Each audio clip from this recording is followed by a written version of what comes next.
ವಯಸ್ಸಿನಲ್ಲಿ ಸಣ್ಣವನು ನೀನು, ನನಗನ್ನಿಸ್ತು ನೀನು ಸೂಕ್ತವಾದ ದಾರಿ ಹಿಡಿದಿದೆಯಾ ಅನ್ನುವಂಥದ್ದು. ಬದುಕಿನ ಎಲ್ಲ ಸಮಸ್ಯೆಗಳಿಗೆ ಇದರಲ್ಲಿ psychiatrist, not psychologist, psychiatrist prescribe ಮಾಡ್ತಾರೆ. ಇದನ್ನು ಓದಿ ನೀವು. ಕಾಮಿಡಿ ಶೋಗಳನ್ನು ನೋಡೋದು ಒಂದು ಒಳ್ಳೆಯ ಟೈಮ್ ಪಾಸ್ ಆಗಿತ್ತು ಮನೇಲಿ ಎಲ್ಲರಿಗೂ, ಎಲ್ಲರನ್ನೂ ಕೂಡಿಸ್ಕೊಂಡು ನೋಡೋದು ಅಂತ. ಈಗ ಕಾಮಿಡಿ ಅನ್ನೋ ಶಬ್ದ ಬಂದರೆ ಭಯ ಆಗೋ ಥರದ ಆಗಿದೆ. ಹಾಸ್ಯ ಅಂದರೆ ಅಶ್ಲೀಲ ಸಂಭಾಷಣೆಗಳು, ಅಶ್ಲೀಲ ನಡವಳಿಕೆಗಳು. ಅವನು ಸೆಕ್ಯೂರಿಟಿ ಹೇಳಿದ, ಆಂಟಿ ಸ್ವಲ್ಪ ನಿಲ್ಲಿ, ಅಲ್ಲಿ ಹಣ ಹಾಕ್ತಾ ಇದ್ದಾರೆ ಅಂತೇಳಿ. ಆಂಟಿ ಹೇಳಿದಾಳು ಒಂದು ಕಾರಣಕ್ಕೆ ಚಪ್ಪಲಿ ತೊಗೊಂಡು ಹೊಡೆದಿದ್ದಾಳೆ ಅವಳು. ನಗುವೇ ಔಷಧ ಅಂತಲೂ ಹೇಳ್ತಾರೆ. ನಾನು ನನ್ನ ನಕ್ಕು ಹಗುರಾಗಿ ಅಂತ ಒಂದು ಪುಸ್ತಕ ಬರೆದೆ. ಅವರೆಲ್ಲರಿಗೆ ಹಾಸ್ಯ ಪ್ರಜ್ಞೆ ಇತ್ತು. ಕುವೆಂಪು ಇರ್ಬೋದು, DVG ಅವರು, ತಿಳುವಳಿಕೆ ಇದ್ದವರು, ಓದಿದವರು, ವಿದ್ಯಾವಂತರು. DVGಗೆ ಅಂತ ಒಂದು ಸ್ಥಾನ ಇದೆ. ಇತ್ತೀಚೆಗೆ ನಾವೆಲ್ಲ ಸೀರಿಯಸ್ ಆಗಿಬಿಟ್ಟಿದ್ದೀವಿ. ಸೀರಿಯಸ್ ಅಂತಂದರೆ ನಮ್ಮ ಮೈಂಡನ್ನು ನಾವು ICU ಅಲ್ಲಿ ತಗೊಂಡೋಗಿ ಇಡಬೇಕಾಗಿರುವಂಥ ಪರಿಸ್ಥಿತಿ ಬಂದುಬಿಟ್ಟಿದೆ. ಆದರೆ ಅದೆಷ್ಟೋ ವರ್ಷಗಳಿಂದ ನಮ್ಮ ಮೈಂಡಿಗೆ ನಗೆಯ ಟಾನಿಕನ್ನು ಕೊಟ್ಟು ಆ ICUಗೆ ಹೋಗದೆ ಇರೋ ಥರ ನೋಡಿಕೊಂಡಂತಹ ತುಂಬ ಜನರಲ್ಲಿ ಒಬ್ಬರನ್ನು ಇವತ್ತು ಇಲ್ಲಿ ಕರ್ಕೊಂಡು ಬರೋದಕ್ಕೆ ಸಾಧ್ಯ ಆಯಿತು. ಅವರೇ ನಮ್ಮ ಪ್ರೀತಿಯ ಭುವನೇಶ್ವರಿ ಹೆಗಡೆ ಅವರು. ಅವ್ರ ಜೊತೆ ಇವತ್ತು ನಮ್ಮ dive deep with Badakila Pradeep ಕಾರ್ಯಕ್ರಮದಲ್ಲಿ ಮಾತಾಡೋಣ. ನಮಸ್ತೆ. ನಮಸ್ಕಾರ. ಖುಷಿ ಆಯಿತು ನೀವು ಬಂದಿದ್ದು. ನನಗೂ ನಮ್ಮ ನಗುನ ಗಮನಿಸ್ತಾರೆ ಅಂತ ಅಂದ್ಕೊಂಡ್ರೆ ಒಂಥರ ತಮಾಷೆ. ಇದಲ್ಲ, ನಗುವನ್ನು ನೋಡೋರಿದ್ದಾರೆ, ಕೇಳೋರಿದ್ದಾರೆ ಅಂದರೆ ನಮಗೊಂಥರ ಸಮಾಧಾನ. ಹಾಸ್ಯ ಸಾಹಿತಿಗಳಿಗೆ ಖುಷಿ ಆಯ್ತು ನಮಗೂ. ಅಂದರೆ ಇವತ್ತಿನ ಮಾತುಕತೆ ಸ್ಟಾರ್ಟ್ ಮಾಡೋಣ. ಅದಕ್ಕಿಂತ ಮೊದಲು ನೀವು ಬಂದಿದ್ದಕ್ಕೆ ಧನ್ಯವಾದಗಳನ್ನು ಹೇಳೋ ನಮ್ಮ ವಿಧಾನ ಏನು ಅಂತಂದರೆ, ನಿಮಗೆ ಒಂದು ಭಗವದ್ಗೀತೆ ಪ್ರತಿಯನ್ನು ನೀಡುವಂಥದ್ದು. ಖಂಡಿತ ಖುಷಿ ಆಯಿತು. Thank you so much. ಈ ದಿನಗಳಲ್ಲಿ ಹೆಚ್ಚು ಎಲ್ಲರ ಕೈಲೂ ಇರಬೇಕಾದಂಥದ್ದು ಇದು. ಎಲ್ಲ ಹೆಚ್ಚು ಸಂವಿಧಾನ ಹಿಡ್ಕೊಂಡು ಓಡಾಡ್ತಾರಲ್ಲ, ಹಾಗೆ ಇದು ನಮ್ಮ ಮನಸ್ಸಿಗೊಂದು ಇದನ್ನು ಹಾಕ್ಕೊಡ್ಲಿಕ್ಕೆ ಎಲ್ಲರ ಕೈಲೂ ಇರಬೇಕು ಅಂತ ನನ್ನ ಅಭಿಪ್ರಾಯ. ಇದು ತುಂಬ ಥ್ಯಾಂಕ್ಸ್ ನಿಮಗೆ ಪುಸ್ತಕ. ನಗುವೇ ಔಷಧ ಅಂತಲೂ ಹೇಳ್ತಾರೆ. ನಾನು ನನ್ನ ನಕ್ಕು ಹಗುರಾಗಿ ಅಂತ ಒಂದು ಪುಸ್ತಕ ಬರೆದೆ. ಹಗುರಾಗೋದು ಎರಡು ರೀತಿಲಿ ಹಗುರಾಗ್ಬೋದು ನಾವು. ಒಂದು ಎಕ್ಕಶ್ಚಿತ್ರ ಆಗ್ಬಿಡೋದು, ಚೀಪ್ ಆಗೋದು ಅಂತಾರಲ್ಲ, ಹಗುರ ಆಗ್ಬಿಟ್ಟ ಅವನು ಅಂತ ದಂಧೆ ಮಾಡ್ಕೊಂಡು ಹೋಗಿ ಅಂತ ಹೇಳ್ತೇವೆ. ನಾನು ಸ್ವಲ್ಪ ಹೊಟ್ಟೆ ಒಳಗೆ ಹೇಳ್ಕೊಂಡ್ಬಿಟ್ಟೆ. ಹಾಂ, ಅಲ್ಲ, ಲಾಫ್ ಆ್ಯಂಡ್ ಗ್ರೋ ಫ್ಯಾಟ್ ಅಂತ ಇದೆ ಇಂಗ್ಲೀಷಲ್ಲಿ. ಓಕೆ. ಹಾಗಾಗಿ ನೀವು ನಗ್ತೀರಿ, ಗೊತ್ತಾಯ್ತು ನನಗೆ ನಿಮ್ಮನ್ನು ನೋಡಿದ ಕ್ಷಣ. ಅದು ಲಾಫ್ ಆ್ಯಂಡ್ ಗ್ರೋ ಫ್ಯಾಟ್ ಇಂಗ್ಲೀಷಲ್ಲಿದೆ. ನನ್ನದು ನಕ್ಕು ಹಗುರಾಗಿ ಅಂತ. ಅದರ ಉಲ್ಟಾ, ಯು ಲೂಸ್ ಯುವರ್ ವೇಟ್ ಅಂದರೆ ಫಿಸಿಕಲ್ ವೇಟ್ ಅಂತಲ್ಲ. ನಮ್ಮ ತಲೆ ಮೇಲೆ ನಾವು ದೊಡ್ಡ, ನೀವು ಯಾರನ್ನು ಸುಮ್ಮನೆ ಗಮನಿಸಿ ಕೂತ್ಕೊಂಡು, ಪ್ರತಿಯೊಬ್ಬರ ತಲೆ ಮೇಲೂ ಕ್ವಿಂಟಲ್ ಗಟ್ಟಲೆ ಭಾರ ಇಟ್ಕೊಂಡಿರ್ತಾರೆ, ಈಗಿನ ಮಕ್ಕಳಿಂದ ಹಿಡಿದು. ಆ ಭಾರನ ಕಳ್ಕೊಳ್ಳೋ ರೀತಿಗಳನ್ನು ನಾನು ಹೇಗೆ ಆ ಭಾರ ಕಳ್ಕೊಬೋದು ಅಂತ. SV ಪರಮೇಶ್ವರ್ ಭಟ್ ಅಂತ ಕವಿಗಳು, ಕನ್ನಡ ಪ್ರೊಫೆಸರ್ ಅವರು, ಮಂಗಳೂರು ವಿಶ್ವವಿದ್ಯಾನಿಲಯದ ಕನ್ನಡ ವಿಭಾಗವನ್ನು ಕಟ್ಟಿ ಬೆಳೆಸಿದವರು ಅವರು ನಿಜ ಜೀವನದಲ್ಲಿ ತುಂಬ ಕಷ್ಟಗಳನ್ನು ಕಂಡವರು ಇನ್ನು ಅನುಭವಿಸ್ಬೇಕಾದಂಥ, ಕೆಲವು ಹೇಳಿಕೊಳ್ಬೋದು, ಕೆಲವನ್ನು ಹೇಳಿಕೊಳ್ಳಿಕ್ಕೆ ಆಗೋದಿಲ್ಲ. ಅಂಥ ಕಷ್ಟದ ನಡುವೆ ಕನ್ನಡ ಬೋಧನೆ ಮಾಡಿ ಶಿಷ್ಯ ಪರಂಪರೆಯನ್ನು ಬೆಳೆಸಿದವರು. ಸಂಸ್ಕೃತದ ಅನೇಕ ಕಾವ್ಯಗಳನ್ನು ಕನ್ನಡಕ್ಕೆ ತಂದವರು. ಬೇಂದ್ರೆಯವರ ಎಲ್ಲ ಹೆಚ್ಚಿನ ಇದನ್ನು ಕನ್ನಡಕ್ಕೆ ಅವರು ಮಾಡಿದವರು ಬೇರೆಯೇ. ಕಾಳಿದಾಸನ ಕಾವ್ಯಗಳನ್ನು ಮಾಡಿದ್ದಾರೆ. ಅಂಥ ದೊಡ್ಡ ವಿದ್ವಾಂಸರು ಒಂದು ಚುಟು ಅವ್ರದ್ದೆಲ್ಲ ಮುಕ್ತಕಗಳು ಹಾಗೆ ಬರೆದಿದ್ದಾರೆ. ಅವರು ಅದು ಹೇಳ್ತಾರೆ, ನಾನು ಹೇಳಿದೆಲ್ಲ, ತಲೆ ಮೇಲೆ ದೊಡ್ಡ ಭಾರ ಇಟ್ಕೊಂಡೇ ಓಡಾಡ್ತೇವೆ ನಾವೆಲ್ಲರೂ ಅಂತೇಳಿ. ಕಟ್ಟಿಗೆ ಹೊರೆಯನೇ ಹೊತ್ತರು ತಲೆಯೊಳು ತುರುವಿನೊಳಿರಲು ಒಂದು ಹೂವು. ನೀವು ಹೊತ್ಕೊಂಡಿದ್ದೀರಿ ಭಾರದ ಇದನ್ನು. ಅದೇ ಹೂವು ಇಡೋದು ಅಂದರೆ ಇದಲ್ಲ, ಈ ಮೇಲ್ನೋಟಕ್ಕೆ ಕಾಣುವ ಹೂವು ಅಂತಲ್ಲ, ಯಾವುದೋ ಒಂದು ಸೌಂದರ್ಯ ಪ್ರಜ್ಞೆ, ಒಂದು ರಸಾಸ್ವಾದನೆ, ಅದಕ್ಕೆಲ್ಲ ಸಂಕೇತ ಅದು. ಈಗ ಹೂ ಮುಡ್ಕೊಂಡ್ರೆ ನಿಜವಾಗ್ಲೂ ಈ ಮಂಗಳೂರು ಮಲ್ಲಿಗೆ ಅಂತ ಕೇಳಿದಿರಲ್ಲ, ನೋಡಿದಿರಲ್ಲ, ಹೌದು, ಅದನ್ನು ಮುಡ್ಕೊಂಡಾಗ ಒಂದು ದಿವ್ಯವಾದ ಅನುಭೂತಿ. ಆ ಪರಿಮಳದ ಇದೇ ಬೇರೆ, ಅದು ನಿಮ್ಮ ಮನಸ್ಥಿತಿಯನ್ನೇ ಬದಲಾಯಿಸು. ಹಾಗೆ ಮದುವೆಯಲ್ಲೆಲ್ಲ ಹೆಂಗಸರು ಸಂಭ್ರಮ ಪಡ್ತಾರೆ ಅಂತೆಲ್ಲ, ಆ ಸಂಭ್ರಮಕ್ಕೆ ಕಾರಣ ಅವರು ಮಲ್ಲಿಗೆ ಮುಡ್ಕೊಂಡಿರ್ತಾರೆ. ಮಂಗಳೂರು ಮಲ್ಲಿಗೆ ಅಂತ ಅದನ್ನು ಪಾಸಿಟಿವ್ ವೈಬ್ ಬಂದ್ಬಿಡ್ತದೆ ಅದು. ಈಗ ಕೆಲವು ಇದರಲ್ಲೂ ಆಗಿದೆ ಅದು, ಸೈಂಟಿಫಿಕಲಿನೂ ನಿಮ್ಮ ಒಳ್ಳೆಯ ಫೀಲ್ ಗುಡ್ ಹಾರ್ಮೋನನ್ನು ಅದು ಪ್ರಚೋದಿಸುವಂಥ ಪರಿಮಳ ಅದು ಅಂತ. ಹಾಗೆ ತುರುಬಿನೊಳಿರಲು ಒಂದು ಹೂವು. ಅವ್ರೇನು ಮಂಗಳೂರು ಮಲ್ಲಿಗೆ ಅಂತ ಹೇಳಿಲ್ಲ, ದುಂಡು ಮಲ್ಲಿಗೆ, ಮೈಸೂರು ಮಲ್ಲಿಗೆ ಯಾವುದೂ ಇಲ್ಲ, ಅವರವರ ಭಾವಕ್ಕೆ ಹೂವು. ತುರುಬಿನೊಳಿರಲು ಒಂದು ಹೂವು, ಹೊರೆ ಭಾರವಾದಾಗ ನೀವು ಹೂವಿನ ಕಂಪೊಳು ಮರೆಯಬಹುದು ನೋವು ಅಂತ ಅವ್ರು ಹೇಳೋದು. ನೀವು ಇದ್ದೇ ಇದೆ, ಕಷ್ಟ ಇದೆ, ಇಲ್ಲಿದೆ, ಎಲ್ಲವೂ ಇದೆ, ಅವಮಾನ ಇದೆ, ದುಃಖ ಇದೆ, ಬಡತನ ಇದೆ, ಯಾವುದಿಲ್ಲ, ಎಲ್ಲವೂ ಇದೆ. ನಮ್ಮನ್ನು ನೋವಿನ ಕೂಪಕ್ಕೆ ತಳ್ಳಬಹುದಾದ ಎಲ್ಲವೂ ಇದ್ದಾವೆ. ಅದನ್ನು ಗೆದ್ದುಕೊಂಡು ನಾನು ಬದುಕ್ತೀನಿ ಅನ್ನೋದಕ್ಕೆ ಯಾರಿಗೂ ಸಾಧ್ಯ ಆಗಿಲ್ಲ, ಆಗ್ತಾನೂ ಇಲ್ಲ ಅದು. ಆಗ ಅದನ್ನು ತಡ್ಕೊಳ್ಳೋದಕ್ಕೆ ಬದುಕು ಸಹನೀಯ ಅನ್ನಿಸೋದಕ್ಕೆ ಇಂಥ ಮಾರ್ಗಗಳನ್ನು ನಾವು ಹುಡ್ಕೋಬೇಕು. ಮಹಿಳೆಯರು ಹೂ ಮುಡ್ಕೊಂಡು ಸಂಭ್ರಮ ಪಡ್ತಾರೆ. ಅವರಿಗೆ ತಲೆಬಿಸಿ, ಯಾರಿಗೆ ಮದುವೆಯಲ್ಲಿ ನಾನು ಗಮನಿಸಿದಾಗೆ ತಲೆಬಿಸಿ ಯಾರಿಗೆ ಅಂದರೆ ಹುಡುಗಿಯ ಅಪ್ಪ ಅಮ್ಮನಿಗೆ. ಸಾಕಿರ್ತಾರೆ, ಕಳಿಸ್ಬೇಕು, ಅವನಿ ಅಂಥವನೋ ಎಲ್ಲೂ ಸಾಕ್ತಾನೋ ಬಿಡ್ತಾನೋ ಯಾವ ಥರದವನೋ ಗೊತ್ತಿಲ್ಲ. ಅವರಿಗೆ ನಿಜವಾದ ಸಂಕಟ ಇರುತ್ತೆ, ತೋರಿಸ್ಕೊಳ್ಳೋ ಹಾಗಿಲ್ಲ. ಅವರು ಎಲ್ಲನೂ ನಗ್ತಾ ಅವರನ್ನು ಸ್ವೀಕರಿಸ್ತಾರೆ, ಮಾತಾಡಿಸ್ತಾರೆ ಎಲ್ಲ. ಬಟ್ ಬೇರೆಯವ್ರದ್ದು ಯಾರ್ದೋ ಮಗಳ ಮದುವೆ ಆದರೆ ಇವರು ಆರಾಮ್ ಎಂಜಾಯ್ ಮಾಡ್ಬೋದು, ಅದು ಒಂದು ಹಂತ. ಬಟ್ ಅದೇ ನಾನು ಹೇಳ್ದಲ್ಲ, ಸಂಭ್ರಮದಿಂದ ಇರೋದಕ್ಕೆ ಮಹಿಳೆಯರಿಗೆ ಸುಲಭ ಸಾಧ್ಯ. ಸಂಭ್ರಮ ಪಡ್ತಾರೆ ಅವರು ಮಹಿಳೆಯರು. ಅಂತಹ ಮಾರ್ಗಗಳನ್ನು ತೋರಿಸಿಕೊಟ್ಟು ಹೋದ ಎಸ್ ವಿ ಪರಮೇಶ್ವರ್ ಭಟ್ರನ್ನು ನಾನು ನೆನಪು ಮಾಡ್ಕೋಬೇಕು. ಯಾಕಂದರೆ ನನಗೆ ತುಂಬ ಅವರು ಪ್ರಭಾವ ಬೀರಿದ್ದಾರೆ. ಆ ಕಷ್ಟದ ನಡುವೆ ಆ ಕಷ್ಟವನ್ನು ಸಹಿಸೋದಕ್ಕೆ ಹೇಗೆ ಸಾಧ್ಯ ಅನ್ನೋದು ಬೇಕು ನಮಗೆ. ಕಷ್ಟನೇ ಬಿಟ್ಬಿಡಿ ನೀವು, ಅದು ಇಲ್ಲವೇ ಇಲ್ಲ ಅಂತ ಹೇಳೋರಿಗೆ ಅಲ್ಲ. ಅದು ನನ್ನ ಒಂದು ಇದು. ನಾನು ಕಂಡುಕೊಂಡ ಕವಿಗಳಲ್ಲಿ ಹೆಚ್ಚಿನ ಹಿಂದಿನ ಕವಿಗಳು ಅವರ ವಿಷಯದಲ್ಲಿ, ಅವರು ಕನ್ನಡ ಕಾದಂಬರಿಕಾರರ ಕುವೆಂಪು ಇರ್ಬೋದು, ಬೇಂದ್ರೆ ಇರ್ಬೋದು, ಮಾಸ್ತಿ ಇರ್ಬೋದು, ಎಲ್ಲರೂ ಒಂದು 3 ಭಾಷೆಯಲ್ಲಾದರೂ ಪ್ರಾವೀಣ್ಯ ಇದ್ದವರೇ. ಇನ್ನೂ ಹೆಚ್ಚಿನ ಇವರೇ ಇದ್ದರು ಎಲ್ಲರೂ. ಮಿನಿಮಮ್ ಅಂತೂ 3: ಇಂಗ್ಲೀಷ್, ಕನ್ನಡ, ಸಂಸ್ಕೃತ ಒಳ್ಳೆಯ ಬೇಸನ್ನು ಹಾಕಿ ಕೊಟ್ಟಂಥದ್ದು ನಮ್ಮ ಇದಕ್ಕೆ. ಅದು ಈಗ ಉಪಯೋಗದಲ್ಲಿಲ್ಲ, ಇದು ಏನೂ ಅಲ್ಲ. ಭಾಷೆಯ ನಿಖರತೆ ಇದೆಯಲ್ಲ, ಸ್ಪಷ್ಟವಾಗಿ ಹೇಳಬೇಕಾದ್ರೆ ಸಂಸ್ಕೃತದಷ್ಟು ಸ್ಪಷ್ಟ ಹೇಳೋದಕ್ಕೆ ಬೇರೆ ಭಾಷೆಗಳಿಗೆ ಅಷ್ಟು ಸುಲಭ ಅಲ್ಲ. ಅಷ್ಟು ನಿಖರವಾದ ವಾಕ್ಯ ರಚನೆ. ಅವರು ಓದಿ ಹೀಗೆ ಇಲ್ಲಿ ಕಟ್ ಮಾಡಿ ಓದ್ತಾರಲ್ಲ, ಅದು ಅರ್ಥವನ್ನು ಹಾಗೆಯೇ ಅವರು ವಿಂಗಡಿಸ್ಕೊಂಡು ಹೋಗಿರ್ತಾರೆ. ಸಂಸ್ಕೃತ ಬೇಸ್ ಎಲ್ಲರಿಗೂ ಇತ್ತು ಆಗಿನ ಕವಿಗಳಿಗೆ, ಕಾದಂಬರಿಕಾರರಿಗೆ. ಅದರ ಜೊತೆಗೆ ನಾನು ಗುರುತಿಸ್ಕೊಂಡಿದ್ದು ಮತ್ತು ಖುಷಿಪಟ್ಟಿದ್ದು, ಅವರೆಲ್ಲರಿಗೆ ಹಾಸ್ಯ ಪ್ರಜ್ಞೆ ಇತ್ತು. ಕುವೆಂಪು ಇರ್ಬೋದು, DVG ಅವರು ಎಂಥ ಮಹಾನ್ ಫಿಲಾಸಫರ್ ಅವರು. ಅವರಷ್ಟು ಈಗ ಗೊತ್ತಲ್ಲ ನಿಮಗೆ, ಕಾವ್ಯಲೋಕ ಅಂತಲೇ ಅಲ್ಲ, ಇಡೀ ಇದರಲ್ಲಿ DVG ಅವರನ್ನು ನೆನೆಯದ ಒಂದು ಮನುಷ್ಯರು ಓದಿದವರು, ತಿಳುವಳಿಕೆ ಇದ್ದವರು, ಓದಿದವರು, ವಿದ್ಯಾವಂತರು. DVGಗೆ ಅಂತ ಒಂದು ಸ್ಥಾನ ಇದೆ. ಗಂಭೀರ ಚಿಂತಕರಿಗೂ ಹಾಸ್ಯ ಅಡಿಪಾಯವಾಗಿ ಇದ್ದಾಗ ಅವರ ಆ ಚಿಂತನೆಗೂ ಒಂದು ಒಳ್ಳೆಯ ಸೊಬಗು ಬರೋಲಿಕ್ಕೆ ಸಾಧ್ಯ ಅನ್ನೋದನ್ನು ನನ್ನದು ಕನ್ನಡ ಸಾಹಿತ್ಯದಲ್ಲಿ ನಾನು MA ಮಾಡಿದವಳಲ್ಲ. ನನ್ನದು ಅರ್ಥಶಾಸ್ತ್ರ, ನಾನು ಬೋಧನೆ ಮಾಡಿದ್ದು ಅರ್ಥಶಾಸ್ತ್ರ, ಎಕನಾಮಿಕ್ಸು. ಬಟ್ ನನ್ನ ಆಸಕ್ತಿಯಿಂದಾಗಿ ಇಂಥವರು ನನಗೆ ಓದಿ ಪರಿಚಯ ಆದಾಗ ನಾನು ಕೆಲವು ಹಾಸ್ಯ ಸಾಹಿತಿಗಳನ್ನ ನಾನಾಗೆ ಪರಿಚಯ ಮಾಡಿಕೊಂಡೆ. ಪಾವೇಮಾಚಾರ್ಯರು ಅಂತ ಇಲ್ಲಿಯ ಉಡುಪಿಯವರವರು, ಕರ್ಮವೀರ ಪತ್ರಿಕೆಯ ಎಡಿಟರ್ ಆಗಿ ಅವರೆಲ್ಲ ಎಷ್ಟು ಕಷ್ಟಪಟ್ಟಿದ್ದಾರೆ ಅಂದರೆ, ನನಗೆ ಈಗಿನವರು ಅಯ್ಯೋ ಕಷ್ಟ ಅಂತ ಹೇಳಿದಾಗ ಅಯ್ಯೋ ಏನು ಕಷ್ಟ, ಅದೇ ನಿಜ. ಒಬ್ಬೊಬ್ಬರಿಗೆ ನಾನು ಹೇಳಿದೆ, ಅವಳು ಯಾರೋ ಪಕ್ಕದ ಮನೇಲಿ ಏನೋ ಒಂದು ಪ್ರಾಬ್ಲಮ್ ರೀ, ನಮಗದೇ ಕಷ್ಟ, ಪಕ್ಕದ ಮನೆ ಪ್ರಾಬ್ಲಮಿಗೆ ಇವರು ಕಷ್ಟಪಟ್ಟುಕೊಳ್ಳೋದು. ಅದಕ್ಕೆ ಆ ಕಷ್ಟದ ಕಲ್ಪನೆನೇ ಇಲ್ಲದೆ ಇದ್ದವರು ಈಗಿನವರು ಅಂತ ನನಗನ್ಸೋದು. ಈಗ ಆ ಲೆಕ್ಕದಲ್ಲಿ ಸುಖದ ಕಾಲ ಬಂದಿದೆ, ಒಂದಿಷ್ಟು ಭೌತಿಕವಾಗಿ ಸುಖವಾಗಿದ್ದಾರೆ ಜನ. ಆದರೆ ಈ ಪ್ರಕೃತಿಯಿಂದ, ಈ ಜನರ ಒಳ್ಳೆತನವೂ ಅಷ್ಟೇ ಇದೆ, ಜನರ ನಡುವೆ ಸ್ನೇಹ ಇದೆ, ಪ್ರೀತಿ ಇದೆ, ಎಲ್ಲವೂ ಇದೆ.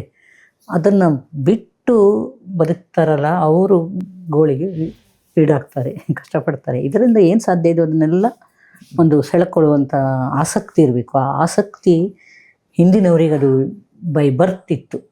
ಅದ್ಭುತ ಅಂದರೆ ಅದಕ್ಕೆ ಸೂಕ್ತವಾದ ನಂಗೆ ನೀವು ಅದನ್ನು ಓದಿದಾಗ ನಂಗೆ ನಗು ಯಾಕೆ ಬಂತು ಅಂತಂದ್ರೆ, ಇದೇ ಮೊದಲಲ್ಲ. ನಾವು ಬೇರೆ ಸಂಚಿಕೆಗಳಲ್ಲಿ ಈ ರೀತಿ ಮಾಡಿದಾಗ ಕೂಡ ನಮ್ಗೆ ಇದೇ ಅನುಭವ. ಆ ವ್ಯಕ್ತಿಗೆ ಅಥವಾ ನಾವು ಅವತ್ತೇನ್ ಮಾತಾಡ್ಬೇಕು ಅಂತನೋ ಆ ಪರಿಸ್ಥಿತಿಗೆ ಅಥವಾ ಆ ಕಾಂಟೆಕ್ಸ್ಟ್ ಅಂತ ಏನಂತೀವಿ, ಅದಕ್ಕೆ ಅನುಗುಣವಾಗಿ ನಮ್ಗೆ ಶ್ಲೋಕಗಳು ಸಿಕ್ಕಿವೆ. ವಯಸ್ಸಿನಲ್ಲಿ ಸಣ್ಣವನು ನೀನು, ನನ್ಗನ್ಸ್ತದೆ ನೀನು ಸೂಕ್ತವಾದ ದಾರಿ ಹಿಡಿದಿದೆಯಾ ಅನ್ನುವಂಥದ್ದು. ಬದುಕಿನ ಎಲ್ಲ ಸಮಸ್ಯೆಗಳಿಗೆ ಇದರಲ್ಲಿ ಸೈಕಿಯಾಟ್ರಿಸ್ಟ್ಸ್, ನಾಟ್ ಸೈಕಾಲಜಿಸ್ಟ್, ಸೈಕಿಯಾಟ್ರಿಸ್ಟ್ಸ್ ಪ್ರಿಸ್ಕ್ರೈಬ್ ಮಾಡ್ತಾರೆ ಇದನ್ನು, ಓದಿ ನೀವು ಅಂಥೇಳಿ. ನನಗೆ ಈ ಕೊರೋನಾ ಬಂತಲ್ಲ, ನಮ್ಮ ಎಲ್ಲರ ಪಜಿತಿಗಳು ಗೊತ್ತಲ್ಲ. ಕೊರೋನಾದಲ್ಲಿ ದೈಹಿಕವಾಗಿ ಏನೇನೋ ಕಾಪಾಡ್ಕೊಂಡ್ವಿ, ಬಾಗಿಲು ಹಾಕ್ಕೊಂಡು ಕೂತ್ಕೊಂಡು. ಅಲ್ಲ, ಮಾನಸಿಕವಾಗಿ ಹೇಗೆ ಕಳೆದ್ವಿ 2 ವರ್ಷ. ಹುಚ್ಚಿಡಿಯೋದೊಂದೇ ಬಾಕಿ, ಯಾರು ಬರಬಾರ್ದು, ಅವ್ರು ಬಂದುಬಿಟ್ಟಿದ್ದಾರೆ, ಒಳಗೆ ಬಿಡೋದೋ ಬೇಡವೋ, ಎಂತೆಂಥ ವಿಚಿತ್ರ ತಳಮಳಗಳು ಆ ಟೈಮ್ನಲ್ಲಿ. ಆಗ ನಾನು ಜಾಯ್ನ್ ಆಗಿದ್ದು ಈ ಕ್ಲಾಸಿಗೆ, ಸಂಸ್ಕೃತ ಕಲಿಯೋದಕ್ಕೆ ಜಾಯ್ನ್ ಆದೆ. ನಂದು ಎಕನಾಮಿಕ್ಸ್ ಪಾಠ ಮಾಡ್ಕೊಂಡಿದ್ದೆ ನನ್ನ ಪಾಡಿ ನಾನು. ಬಟ್ ಸಂಸ್ಕೃತ ಕ್ಲಾಸಿಗೆ ಸೇರಿಕೊಂಡೆ.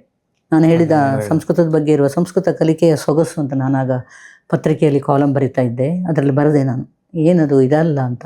ಆಮೇಲೆ ಸ್ಪಷ್ಟ ಉಚ್ಚಾರಣೆಗಳು ಎಲ್ಲವನ್ನ ಕಲಿಸ್ತದೆ ಇದು ಸಂಸ್ಕೃತ. ಅದನ್ನು ಈಗ ಕನ್ನಡದಲ್ಲಿ ಹೇಗೆ ಬೇಕು ನಿಮಗೆ ಹಾಗೆ ಇಂಗ್ಲೀಷಲ್ಲಿ ಎಲ್ಲದರಲ್ಲಿ ಅನುವಾದ ಮಾಡಿಕೊಟ್ಟಿದ್ದಾರಲ್ಲ. ಭಗವದ್ಗೀತೆ ಓದೋದು ಒಂದಾಯಿತು, ಸಂಸ್ಕೃತದ ಎಲ್ಲ ಕಾವ್ಯಗಳಲ್ಲೂ ಸೊಗಸಿದೆ. ಅದನ್ನು ಓದಿದರೆ ಮನಸ್ಸು ಸಂತುಷ್ಟವಾಗಿರೋದಕ್ಕೆ ಏನು ಬೇಕು ನಮಗೆ? ಮನಸ್ಸು ಸಂತುಷ್ಟ ಮನಸ್ಕರಾಗೋದಕ್ಕೆ ಏನು ಬೇಕು? ಒಳ್ಳೆ ಸಂಗತಿಗಳನ್ನ ನಾವು ತುಂಬಿಸ್ಕೊಳ್ಬೇಕು. ಆನು ಭದ್ರ ಕರ್ತವ್ಯ ಅಂತ ಹೇಳ್ತಾರಲ್ಲ, ಎಲ್ಲ ಕಡೆಯಿಂದ ಒಳ್ಳೇದು ಬರಲಿ ತುಂಬಿಸ್ಕೊಂಡಿರೋದು. ಆಗ ನಮಗೆ ಈ ಕೆಟ್ಟದನ್ನು ನೋಡಿದಾಗ ಅದನ್ನು ಅಲಕ್ಷಿಸುವಷ್ಟು ಒಂದು ಧೈರ್ಯ ಆದರೂ ಬಂದಿರ್ತದೆ. ಕೊನೆ ಪಕ್ಷ ನಾವು ಅದನ್ನು ತಪ್ಪಿಸ್ಕೊಳ್ಳಿಕ್ಕೆ ಸಾಧ್ಯ ಇಲ್ಲ. ಭವಪೀಡಿತರು ನಾವೆಲ್ಲ, ನಮಗೆಲ್ಲ ರೀತಿಯಲ್ಲೂ ಕಾಯಿಲೆನೂ ಬರ್ತದೆ, ಬಡತನ ಬರ್ತದೆ, ನೋವನ್ನು ಕೊಡ್ತಾರೆ ನಮ್ಮ ಬಂಧು ಬಾಂಧವರೇ. ಅದನ್ನೆಲ್ಲ ಅಲಕ್ಷಿಸಿಕೊಂಡು ಬದುಕಬೇಕಲ್ಲ. ನಾನು ಹೀಗಿದ್ದೀನಿ, ನಾನು ಹೀಗೆ ಇರೋದು, ಈ ಒಂದು ಏನು ಹೇಳ್ತಾರೆ ಅದಕ್ಕೆ ಸಾತ್ವಿಕ ಧೈರ್ಯ ಬಂದರೆ ಯಾರ ಜೊತೆಗೂ ಬದುಕಬಹುದು. ತುಂಬ ಅಂದರೆ ಒಳ್ಳೆ ಬೇಸ್ ಕೊಡ್ತು ಅನ್ಸುತ್ತೆ. ಮತ್ತೆ ನೀವು ಹೇಳ್ತಾ ಇದ್ರಿ ಅದು ಸರಿಯಾದ ಮಾರ್ಗದಲ್ಲಿ ಹೋಗ್ತಾ ಇದ್ರಿ ಅಂತ. ಅದು ಗೊತ್ತಿಲ್ಲ ಅಂದ್ರೆ ನಂಗೆ ನಾನಾಗಿ ಅದನ್ನು ಕೂತು ಓದಿ ಅಧ್ಯಯನ ಮಾಡುವಷ್ಟೆಲ್ಲ ವ್ಯವಧಾನ ನಂಗೆ ಇದೆಯೋ ಇಲ್ವೋ ಅಂತಂದಾಗ ನನ್ನ ಬದುಕಿನ ಅಂದ್ರೆ ದಾರಿಯಲ್ಲಿ ಎಲ್ಲೆಲ್ಲ ನಾನು ಅಧ್ಯಾತ್ಮವನ್ನ ಸೇರಿಸೋದಕ್ಕಾಗತ್ತೋ ಅಲ್ಲೆಲ್ಲ ಸೇರಿಸೋ ಪ್ರಯತ್ನವನ್ನ ಮಾಡುವ ಒಂದು ಸ್ವಾರ್ಥ ಏನಪ್ಪಾ ಅಂತಂದ್ರೆ ಆ ಮೂಲಕ ಆದ್ರೂ ಅದರ ಗಾಳಿ ಸೋಕಿ ನಾನು ಅದರ ಸುತ್ತ ಇರ್ತೀನಿ ಅನ್ನೋವಂಥದ್ದು. ನನಗೂ ಪ್ರಾಕ್ಟಿಕಲಿ ಏನೂ ಇದಿಲ್ಲ. ನಾನು ನಿಜ ಹೇಳ್ಬೇಕಂದ್ರೆ ನಿಮ್ಮ ವಯಸ್ಸಲ್ಲಿ ಕಾಲೇಜಿಗೆಲ್ಲ ಹೋಗ್ತಾ ಇದ್ದಾಗ ಈ ಅಧ್ಯಾತ್ಮವಾದಿಗಳು, ಡೋಂಗಿ ಅಧ್ಯಾತ್ಮವಾದಿಗಳು ಗೊತ್ತಲ್ಲ ನಿಮ್ಗೆ, ಅವರನ್ನೆಲ್ಲ ನೋಡಿ ನೋಡಿ ತಮಾಷೆ ಲೇಖನ ಬರೆದಿದ್ದೀನಿ ನಾನು. ಈ ನಾನಲ್ಲ, ನೀನಲ್ಲ, ಹಿಂಗೆಲ್ಲ ಹೇಳೋದು ಅವರು. ನಮಗದು ಆ ಹೊತ್ತಿಗೆ ಭಯಂಕರ ನಗು ಬರುವಂಥ ವಿಷಯ. ಅಧ್ಯಾತ್ಮ ಯಂಗ್ಸ್ಟರ್ಸಿಗೆ ಅದು ಪಟ್ಟಣ ತಲೆಗೆ ಹೋಗೋದಿಲ್ಲ, ಅದು ಅವ್ರ ತಪ್ಪು ಅಲ್ಲ. ಸ್ವಲ್ಪ ಅಂದರೆ ಅದರ ಇದನ್ನು ಬಿಟ್ಕೋ ಸಹವಾಸ ಬೇಡ ಮರೆಯ ಅಂತ ಹಂಗಲ್ಲ, ಅದನ್ನು ಇಟ್ಕೊಳ್ಬೇಕು ನಾವು. ಒಂದು ಹಂತಕ್ಕೆ ಬಂದಾಗ ಅದು ಖಂಡಿತ ನಾನೇ ತಮಾಷೆ ಮಾಡಿದ ಲೇಖನಗಳು ನೋಡುವಾಗ ನನಗೆ ಹೀಗೆ ಬರೆದಿದ್ನ ನಾನು ಅಂತ. ಅವ್ರು ಏನು ಹೇಳ್ತಾರೆ ಅಂತ ಎಂಥದ್ದು ಗೊತ್ತಾಗ್ತಿರ್ಲಿಲ್ಲ. ಜಗತ್ತು ಅವ್ರು ಹೇಳ್ತಾ ಇದ್ದಿದ್ದೇ ಆ ಥರನ ಹೇಳ್ತಾ ಇದ್ದಿದ್ದು ಅದೇ ಪ್ರಾಬ್ಲಮ್ ಅಲ್ಲ. ಅದು ಈ ಡೋಂಗಿಗಳನ್ನು ಹಿಡ್ಕೊಂಡ್ರೆ ಅದು ಪ್ರಾಬ್ಲಮೇ. ಡೋಂಗಿ ಅಧ್ಯಾತ್ಮವಾದಿಗಳು ಈಗ ಹಾಲು ನೀರು ಬೇರೆ ಯಾರು ಅಂತ ನಮ್ಗೆ ಗೊತ್ತಾಗ್ತದೆ ಸ್ವಲ್ಪ ಹೊತ್ತು ಅವರ ಮಾತು ಇದನ್ನೆಲ್ಲ ಕೇಳಿದಾಗ. ಆ ವಿವೇಚನೆ ವ್ಯವಧಾನ ನಮಗೆ ಬೇಕು ಅಂದ್ರೆ ನಾವು ಒಂದು ಸ್ವಲ್ಪ ಓದಿ ನಮ್ಮ ತಲೆಯಲ್ಲಿ ಸದ್ವಿಚಾರಗಳನ್ನು ತುಂಬಿಕೊಂಡ್ರೆ ಮತ್ತೆ ಸಜ್ಜನರ ಸಹವಾಸ ಹೇಳ್ತಾರಲ್ಲ ಅವ್ರದ್ದೆಲ್ಲ ಮಾಡಿದ್ರೆ ಸಾಮಾನ್ಯ ಗೊತ್ತಾಗ್ತದೆ. ಆದರೂ ಮೋಸ ಹೋಗ್ತೇವಲ್ಲ. ಅಲ್ಲ, ಸಾಮಾನ್ಯ ಗೊತ್ತಾಗ್ತದೆ ಅಂತ ನೀವು ಹೇಳ್ಬಹುದು, ಬಟ್ ಆ ಲೆವೆಲ್ಗೆ ಹೋಗೋ ತನಕದ ಒಂದು ಜನಾಂಗ ಇವತ್ತಿಂದ ಅಂತ. ಹೌದು, ಅದಕ್ಕೆ ಮೋಸ ಹೋಗುದು ಅವರು. ಈಗ ನಾವು ನೋಡ್ತೇವಲ್ಲ ದಿನನಿತ್ಯ ಸಮೂಹ ಸನ್ನಿ ಅಧ್ಯಾತ್ಮದ ಹೆಸರಲ್ಲಿ ಮೋಸ ಮಾಡೋದು. ಸ್ವಲ್ಪ ವಿವೇಚನೆಯನ್ನ ನಾವು ಮಕ್ಕಳಿಗೆ ಸರಿ ತಪ್ಪು ಇದನ್ನೆಲ್ಲ ಮನೆಯಲ್ಲೇ ಮಾಡಿ ಕೊಡ್ತಾ ಇದ್ರೆ ಒಂದು ತಯಾರಿ ಅವ್ರಿಗೆ ಗೊತ್ತಾಗಬೇಕದು ಮಕ್ಕಳಿಗೆ ಸರಿ ತಪ್ಪು ಅನ್ನೋದು ಸ್ವಲ್ಪ ನಿಧಾನಕ್ಕಾಗುವಂಥದ್ದು. ನಮ್ಮ ಈ ಕಾಲೇಜು ಅಧ್ಯಾಪಕರನ್ನ ಮಾತಾಡಿಸಿದ್ರೆ ಸ್ವಲ್ಪ ಇದು ನಿಮಗೆ ಪ್ರಾಬ್ಲಮ್ ಸ್ವಲ್ಪ ಕೊರಿತೇವೆ, ನೀತಿ ಬೋಧನೆ ಅಂತ ಹೇಳಿ ಎಲ್ಲೋದ್ರೂ ಕೊರಿತೇವೆ ನಾವು ಭಾಷಣಕ್ಕೆ. ಆದರೆ ಹಾಸ್ಯ ನನಗೆ ತುಂಬ ಸಹಾಯ ಮಾಡಿತು ಬದುಕನ್ನು ತಗೊಳ್ಳುವ ರೀತಿಗೆ. ಇಲ್ಲ ಒಂದು ಊರಿಂದ ಒಂದು ಊರು ಬಿಟ್ಟು ಬಂದಾಗ ಅದೇ ಗೋಳು ಕೆಲವರಿಗೆ, ಅಯ್ಯೋ ನಮ್ಮೂರು ಅದು ಹೌದು, ನಮ್ಮೂರಿನ ಚಂದದ ಬಗ್ಗೆ ನಾನೊಂದು 5 ಪುಸ್ತಕ ಬರೆದಿದ್ದೀನಿ. ಮಲೆನಾಡು ನಮ್ಮದು, ಅಲ್ಲಿಯ ಸೊಗಸು, ಅಲ್ಲಿಯ ಸಂಭ್ರಮ, ಮಲೆನಾಡಿನ ಮುಗ್ಧತೆ, ಅದರ ಬಗ್ಗೆ ಒಂದು 5 ಪುಸ್ತಕ ಆಗಿದೆ ನಂದು. ಸುಮಾರು ಪುಸ್ತಕದಲ್ಲಿ ಬಂದಿರೋ ಲೇಖನಗಳೆಲ್ಲ ಅಲ್ಲಿಯವರು ಎಲ್ಲವೂ. ಆಮೇಲೆ ನಗರ ಜೀವನದ್ದನ್ನು ನಾನು ತಗೊಂಡಿರೋದು. ನಗರ ಜೀವನದಲ್ಲಿ ಹಾಸ್ಯವೇ ಹೋಯ್ತು ಅಂತ ಅಂದ್ಕೊಂಡಿದ್ದೆ ನಾನು. ಇಲ್ಲಿ ಬಂದಾಗ, ಮಂಗಳೂರಿಗೆ ಬಂದಾಗ, ಇದು ನಗರ ಗೊತ್ತಲ್ಲ, ಇದು ಬರಾಬರ್ ನಾನು ಇಲ್ಲಿ ಬಸ್ಸಿನ ಮೇಲೆ ಒಂದು 100 ಲೇಖನ ಬರೆದಿದ್ದೇನೆ. ಇಲ್ಲಿಯ ಬಸ್ಸು ಅಧ್ಯಾತ್ಮ ಕಲಿಸಿದೆ ನನಗೆ. ಅಂದರೆ ಬಸ್ ರಶ್ ಇದ್ರಲ್ಲಿ ನಾನು ಬಸ್ಸಲ್ಲೇ ಓಡಾಡಿದ್ದೇನೆ. ಜೀವನಾನುಭವ ಆಗಬೇಕು ನನಗೆ ಅಂತ. ರಿಕ್ಷಾದಲ್ಲಿ ಹೋಗ್ತಿರ್ಲಿಲ್ಲ ನಾನು ಆಗ. ಆಮೇಲೆ ಬಸ್ಸಲ್ಲಿ ಇದು ಈ ನೋ ಕವರ್ ಅಂತ ಹೆಸರಿಟ್ಟಿದ್ದೆ ನಾನು. ಪಿ ಕವರ್ ಅಂತ ಇರಲ್ಲ, 9 to 10 ನೋ ಕವರ್, ಇದು ನೂಕಿಸಿಕೊಂಡೇ ಹೊರಬೇಕು. ಪುಣ್ಯ ನೀವು ಬಾಂಬೆ ಲೋಕಲ್ ಅಲ್ಲಿ ಓಡಾಡ್ಲಿಲ್ಲ, ಬೆಂಗಳೂರು ನಮ್ಮ ಮೆಟ್ರೋದಲ್ಲಿ ಓಡಾಡ್ಲಿಲ್ಲ, ಅದಕ್ಕೆ ಏನಂತಿದ್ರು ಅದೇ ಒಳಗಡೆಯಿಂದ ಹೊರಗಡೆ ನೂಕ್ತಿರ್ಲಿಲ್ಲ, ನೂಕದ ಹೊರಗೆ ಇತ್ತಲ್ಲ. ಆಮೇಲೆ ಆ ನೋ ಕವರಿನ ಅಧ್ವಾನಗಳನ್ನು ನಾನು ಬರೆದೆ. ಸಿಟಿ ಬಸ್ಸಿನಲ್ಲಿ ಯೋಗಾಸನ ಅಂತ, ಯೋಗ ಕ್ಲಾಸಲ್ಲಿ ಹೆಂಗೂ ಹೋದರೆ 2 ಕಾಲು ಊರಿ ನಿಂತ್ಕೊಳ್ಳಿಕ್ಕೆ ಟೈಮ್ ಇಲ್ಲ. ಆ ಟೈಮ್ ಬಿಟ್ಟುಕೊಂಡ್ರೆ ನಮಗೆ ಕಾಲೇಜಿಗೆ ಲೇಟ್ ಆಗ್ತದೆ. ಅದಕ್ಕೆ ಏಕಪಾದಾಸನ ಅಂತ, ಒಂದು ಕಾಲಿಗೆ ಜಾಗ ಸಿಕ್ಕರೆ ಸಾಕು, ಏಕಪಾದಾಸನ. ಏಕಪಾದಾಸನದ ಸಾಮಾನ್ಯವಾಗಿ ಯೋಗಕ್ಕೆ ಹೇಗಿರ್ತದೆ ಅಂದರೆ, ಈ ಆಸನ ಇಂಥವ್ರು ಹಾಕಬಾರ್ದು, ಇದು ಲಾಭಗಳು ಅದರಿಂದ ಆಗೋದು ಅಂತೆಲ್ಲ ಬರೆದಿರ್ತಾರಲ್ಲ. ಹಾಗೆ ಏಕಪಾದಾಸನದ ಲಾಭ ಏನು ಅಂತ ಕೇಳಿದರೆ, ದೀನ ನಾನು ಸಮಸ್ತ ಲೋಕಕ್ಕೆ ಒಂದು ಕಾಲಲ್ಲಿ ನಿಂತ್ಕೊಳ್ಳಿ, ಒಂದು ಅರ್ಧ ಗಂಟೆ ಬೇಕು. ನನ್ನಷ್ಟು ದೀನದಿಂದ ಯಾರೂ ಇಲ್ಲ, ದೇವ್ರ ಮುಂದೆ ಸ್ಥಿರವಾಗಿ ನಿಂತಂಗೆ ಇದು, ಎರಡೂ ಕಾಲೇ ಇಲ್ಲ. ಹಾಗೆ ದೀನ ನಾನು ಸಮಸ್ತ ಲೋಕಕ್ಕೆ ಅಂತ ನಿಂತ್ಕೊಳ್ಳೋದು. ಆಮೇಲೆ ನಂದು ಏನು ಅಹಂಕಾರ ಇದ್ದರೂ ಅದು ಹೋಯ್ತು. ಇನ್ನೊಂದು ಆಸನ ಇದೆ, ಅದು ಅಧೋವದನಾಸನ ಅಂತ. ನಾನು ಗಿಡ್ಡ ಅಲ್ಲ, ಗಿಡ್ಡಕ್ಕಿದ್ದೆ ನಾನು. ಅದು ಮೇಲ್ಗಡೆ ಯಾರೋ ಒಬ್ರು ಕೈ ಹಿಂಗೆ ಇಟ್ಕೊಂಡಾಗ ಇಲ್ಲಿಗೆ ನನ್ನ ತಲೆ ಬಂದುಬಿಡೋದು. ಅಲ್ಲಿ ಕೆಳಗೆ ತಲೆ ಸಿಕ್ಕಾಗ ಅವನು ಅದ್ರ ಬಿಡ್ತಾನೆ, ಕೈ ಭಾರ ನೋಡ್ತಾನೆ. ನಾವು ಹಿಂಗೆ ನಿಂತ್ಕೊಂಡಿರೋದು ನಮ್ಮ ಸ್ಟಾಪ್ ಬರೋ ತನಕ. ಆ ಸಮಯದಲ್ಲಿ ಒಂದು 20 ನಿಮಿಷ ನನ್ನ ಕದ್ರಿಯಲ್ಲಿ ಮನೆ, ಕದ್ರಿಯಿಂದ ಹಂಪನಕಟ್ಟೆಯಲ್ಲಿ ನನ್ನ ಕಾಲೇಜು, ಅಲ್ಲಿಗೆ ಬರುವ ತನಕದ ಆ ಸಮಯ ಇದೆಯಲ್ಲ, ನನ್ನನ್ನು ತುಂಬ ಪಳಗಿಸ್ತು. ಅಹಂಕಾರ ಅನ್ನೋದು ನನ್ನ ಹತ್ರ ಬರೆದಿದ್ದಂಗೆ ನೋಡ್ಕೊಂಡಿದ್ದು ಸಿಟಿ ಬಸ್ಸಿನಲ್ಲಿ ಯೋಗಾಸನ ಆ ಥರದ್ದು. ಆಮೇಲೆ ತಮಾಷೆಗೆಲ್ಲ ತುಂಬ ಬರೆದೆ ನಾನು. ಚಿಕ್ಕ ಮಕ್ಕಳು ಕುಕ್ಕುಟಾಸನ, ಮರ್ಕಟಾಸನ, ಅವರೆಲ್ಲ ಹಾಟ್ ಬಾಕ್ಸ್ ಹಾಕ್ಕೊಂಡು ಬಂದಿರ್ತಾರೆ, ಬ್ಯಾಗ್ ನಮಗೆ ತಾಗಿಸಿದಾಗ ಅದೊಂಥರ ಚುರುಕು ತಾಗಿಸ್ತದೆ ಅಂಥದ್ದೆಲ್ಲ. ಮತ್ತು ಇನ್ನೊಂದು ಬರೆದೆ, ಪರಬಾಹು ನಿದ್ರಾಸನ ಅಂತ. ಅದು ತೀರಾ ಈ ಲೋಕಲ್ ಬಸ್ಸಲ್ಲ, ನಾವು ಬೇರೆ ಊರಿಗೆ ಪ್ರಯಾಣ ಮಾಡುವಾಗ ಈತನಿಗೆ ನಿದ್ದೆ, ಇವನು ದಡಿಯ ಪಕ್ಕದಲ್ಲಿ ಕೂತವನು ಸಣ್ಕಲು, ಅವನ ಬಾಹುಗಳ ಮೇಲೆ ಇವನು ತಲೆ ಊರಿ ನಿಂತಾಗ ನಿದ್ದೆ ಮಾಡಿಬಿಟ್ಟಾಗ ಅವನ ಪರಿಸ್ಥಿತಿ ಏನು ಅಂತ ಈ ಥರ ನಾನು ವಿಡಂಬಿಸ್ಕೊಂಡು ಹೋದೆ. ಬಟ್ ಆಧ್ಯಾತ್ಮ ನಮಗೆ ಕಲಿಸೋದು ಯಾವುದೋ ಸಿಟಿ ಬಸ್ ಡ್ರೈವರ್ ಕಲಿಸಿದ್ದು ಅದು ನನಗೆ, ಅಹಂಕಾರ ಬರದೇ ಇದ್ದಾಗೆ ಕಲಿಸಿತ್ತು. ಒಂದು ಸಲ ಅವ್ನು ಬ್ರೇಕ್ ಹಾಕ್ತಂದ್ರೆ ಅಂದರೆ ಮುಂದಕ್ಕೆ ಹೋಗಿ ಬೀಳೋದು. ಬಿದ್ದಾಗ ಇದ್ದ ಅಹಂಕಾರವೂ ಹೋಯಿತು. ಅಲ್ಲಿ ಎಲ್ಲ ಇದು ಹೇಳ್ತಾರಲ್ಲ, ನಾವು ಅವತ್ತು ಉಟ್ಕೊಂಡು ಸೀರೆದು ಇದು ಯಾವುದೂ ಅಲ್ಲಿಲ್ಲ, ಜೀವ ಉಳಿದ್ರೆ ಸಾಕು ಹೋಗಿ ಇಳ್ಕೊಂಡ್ರೆ. ಆ ಥರದ ಚೆನ್ನಾಗಿ ತಯಾರಾಗಿ ಹೋದ್ರು ಕೂಡ ಯಾವುದು ಹೋಗಿ ತಲುಪಿದ್ರೆ ಅನ್ನೋದೊಂದೇ. ಹೌದೌದು. ಅದನ್ನು ನಾನು ತುಂಬ ತಮಾಷೆ ಮಾಡಿ ಬರೆದೆ ಇಲ್ಲಿದು ಸಿಟಿ ಬಸ್ಸುಗಳ ಅವಾಂತರಗಳನ್ನು. ಬಟ್ ಯಾರೂ ನನ್ನ ಮೇಲೆ ಸಿಟ್ಟು ಮಾಡ್ಕೊಂಡಿಲ್ಲ. ಅವ್ರು ಕರೆದು ಸನ್ಮಾನ ಮಾಡಿದರು ಸಿಟಿ ಬಸ್ನ ಡ್ರೈವರ್ಗಳು, ಅವ್ರ ಸಂಘ, ಮಾಲೀಕರ ಸಂಘ. ಆಗ ನನಗೆ ಇವರು ಬೈತಾರ ಏನು ಕಥೆನೋ ಅಂತ ನಾನು ಅಂದ್ಕೊಂಡಿದ್ದೆ. ಇಲ್ಲ, ಬಸ್ಸುಗಳ ಬಗ್ಗೆ ಬರೆಯುವ ಮೇಡಮ್ ಇವರು ಅಂತ ಒಂದು ಗುರುತಿಟ್ಕೊಂಡು ಈಗಲೂ ಅದನ್ನು ತಮಾಷೆ ಮಾಡ್ತಾರೆ. ವಿಡಿಯೋದಲ್ಲೆಲ್ಲ ಹೋಗ್ಬಿಟ್ಟಿದೆ ಅದು, ಭಾಷಣದಲ್ಲೂ ನಾನು ಹೇಳ್ತೇನೆ ಅದನ್ನು. ಸಮಯ ಪಾಲನೆ ಬೇರೆ ಎಲ್ಲೂ ನಾನು ನೋಡಿಲ್ಲ. ಈ ದಕ್ಷಿಣ ಕನ್ನಡದ ಇದು ಬೆಂಗಳೂರಿನ ಮೆಟ್ರೋದಲ್ಲೂ ಸಮಯ ಪಾಲನೆ ನಂಗೆ ತುಂಬ ಇಷ್ಟವಾದ ಸಂಗತಿ ಇದು. ಬಟ್ ಎಲ್ಲವನ್ನು ನಾವು ದೋಷವನ್ನೇ ನೋಡ್ತಾ ಕೂತ್ರೆ ಹೋಗಬೇಕಲ್ಲ, ಕಾಲಕ್ಕೆ ಸರಿಯಾಗಿ ಮುಂದಕ್ಕೆ ಹೋಗಬೇಕು, ಪ್ರಗತಿಗೆ ಬೇಕದು.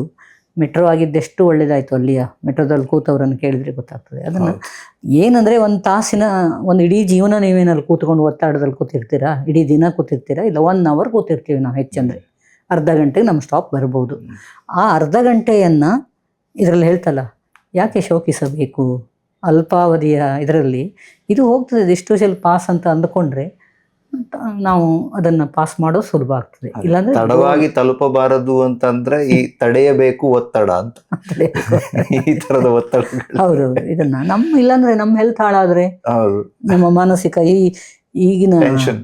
ಈಗಿನ ಜನರ ವಿಕ್ಷಿಪ್ತತೆ ನನಗಂತೂ ತುಂಬ ಆಶ್ಚರ್ಯ. ನಾವು ಶಾಲೆ ಕಾಲೇಜುಗಳಿಗೆ ಹೋಗುವಾಗ ಮಾಸ್ಟರ್ಗಳಿಗೂ ಒಂದು ವ್ಯವಧಾನ ಇತ್ತು. ದಾರಿಯಲ್ಲಿ ಹೋಗೋವನಿಗೆ ಈ ರಸ್ತೆ ಇದಕ್ಕೆ ಹೋಗ್ತದ ಅಂತ ಕೇಳಿದರೆ ಅವ್ನು ಸರಿಯಾಗಿ ಹೇಳುವಷ್ಟು ಅವನಿಗಿತ್ತು. ಇವಾಗ ಯಾರಿಗೂ ವ್ಯವಧಾನ ಇಲ್ಲ, ಒಂಥರ ಉದ್ವಿಗ್ನತೆ. ಅದು ಪುರುಷರು ಮಹಿಳೆಯರು ಅಂತ ಇಲ್ಲ, ನಾನು ಮಹಿಳೆಯರದನ್ನು ಗಮನಿಸ್ತಾ ಇರ್ತೀನಿ.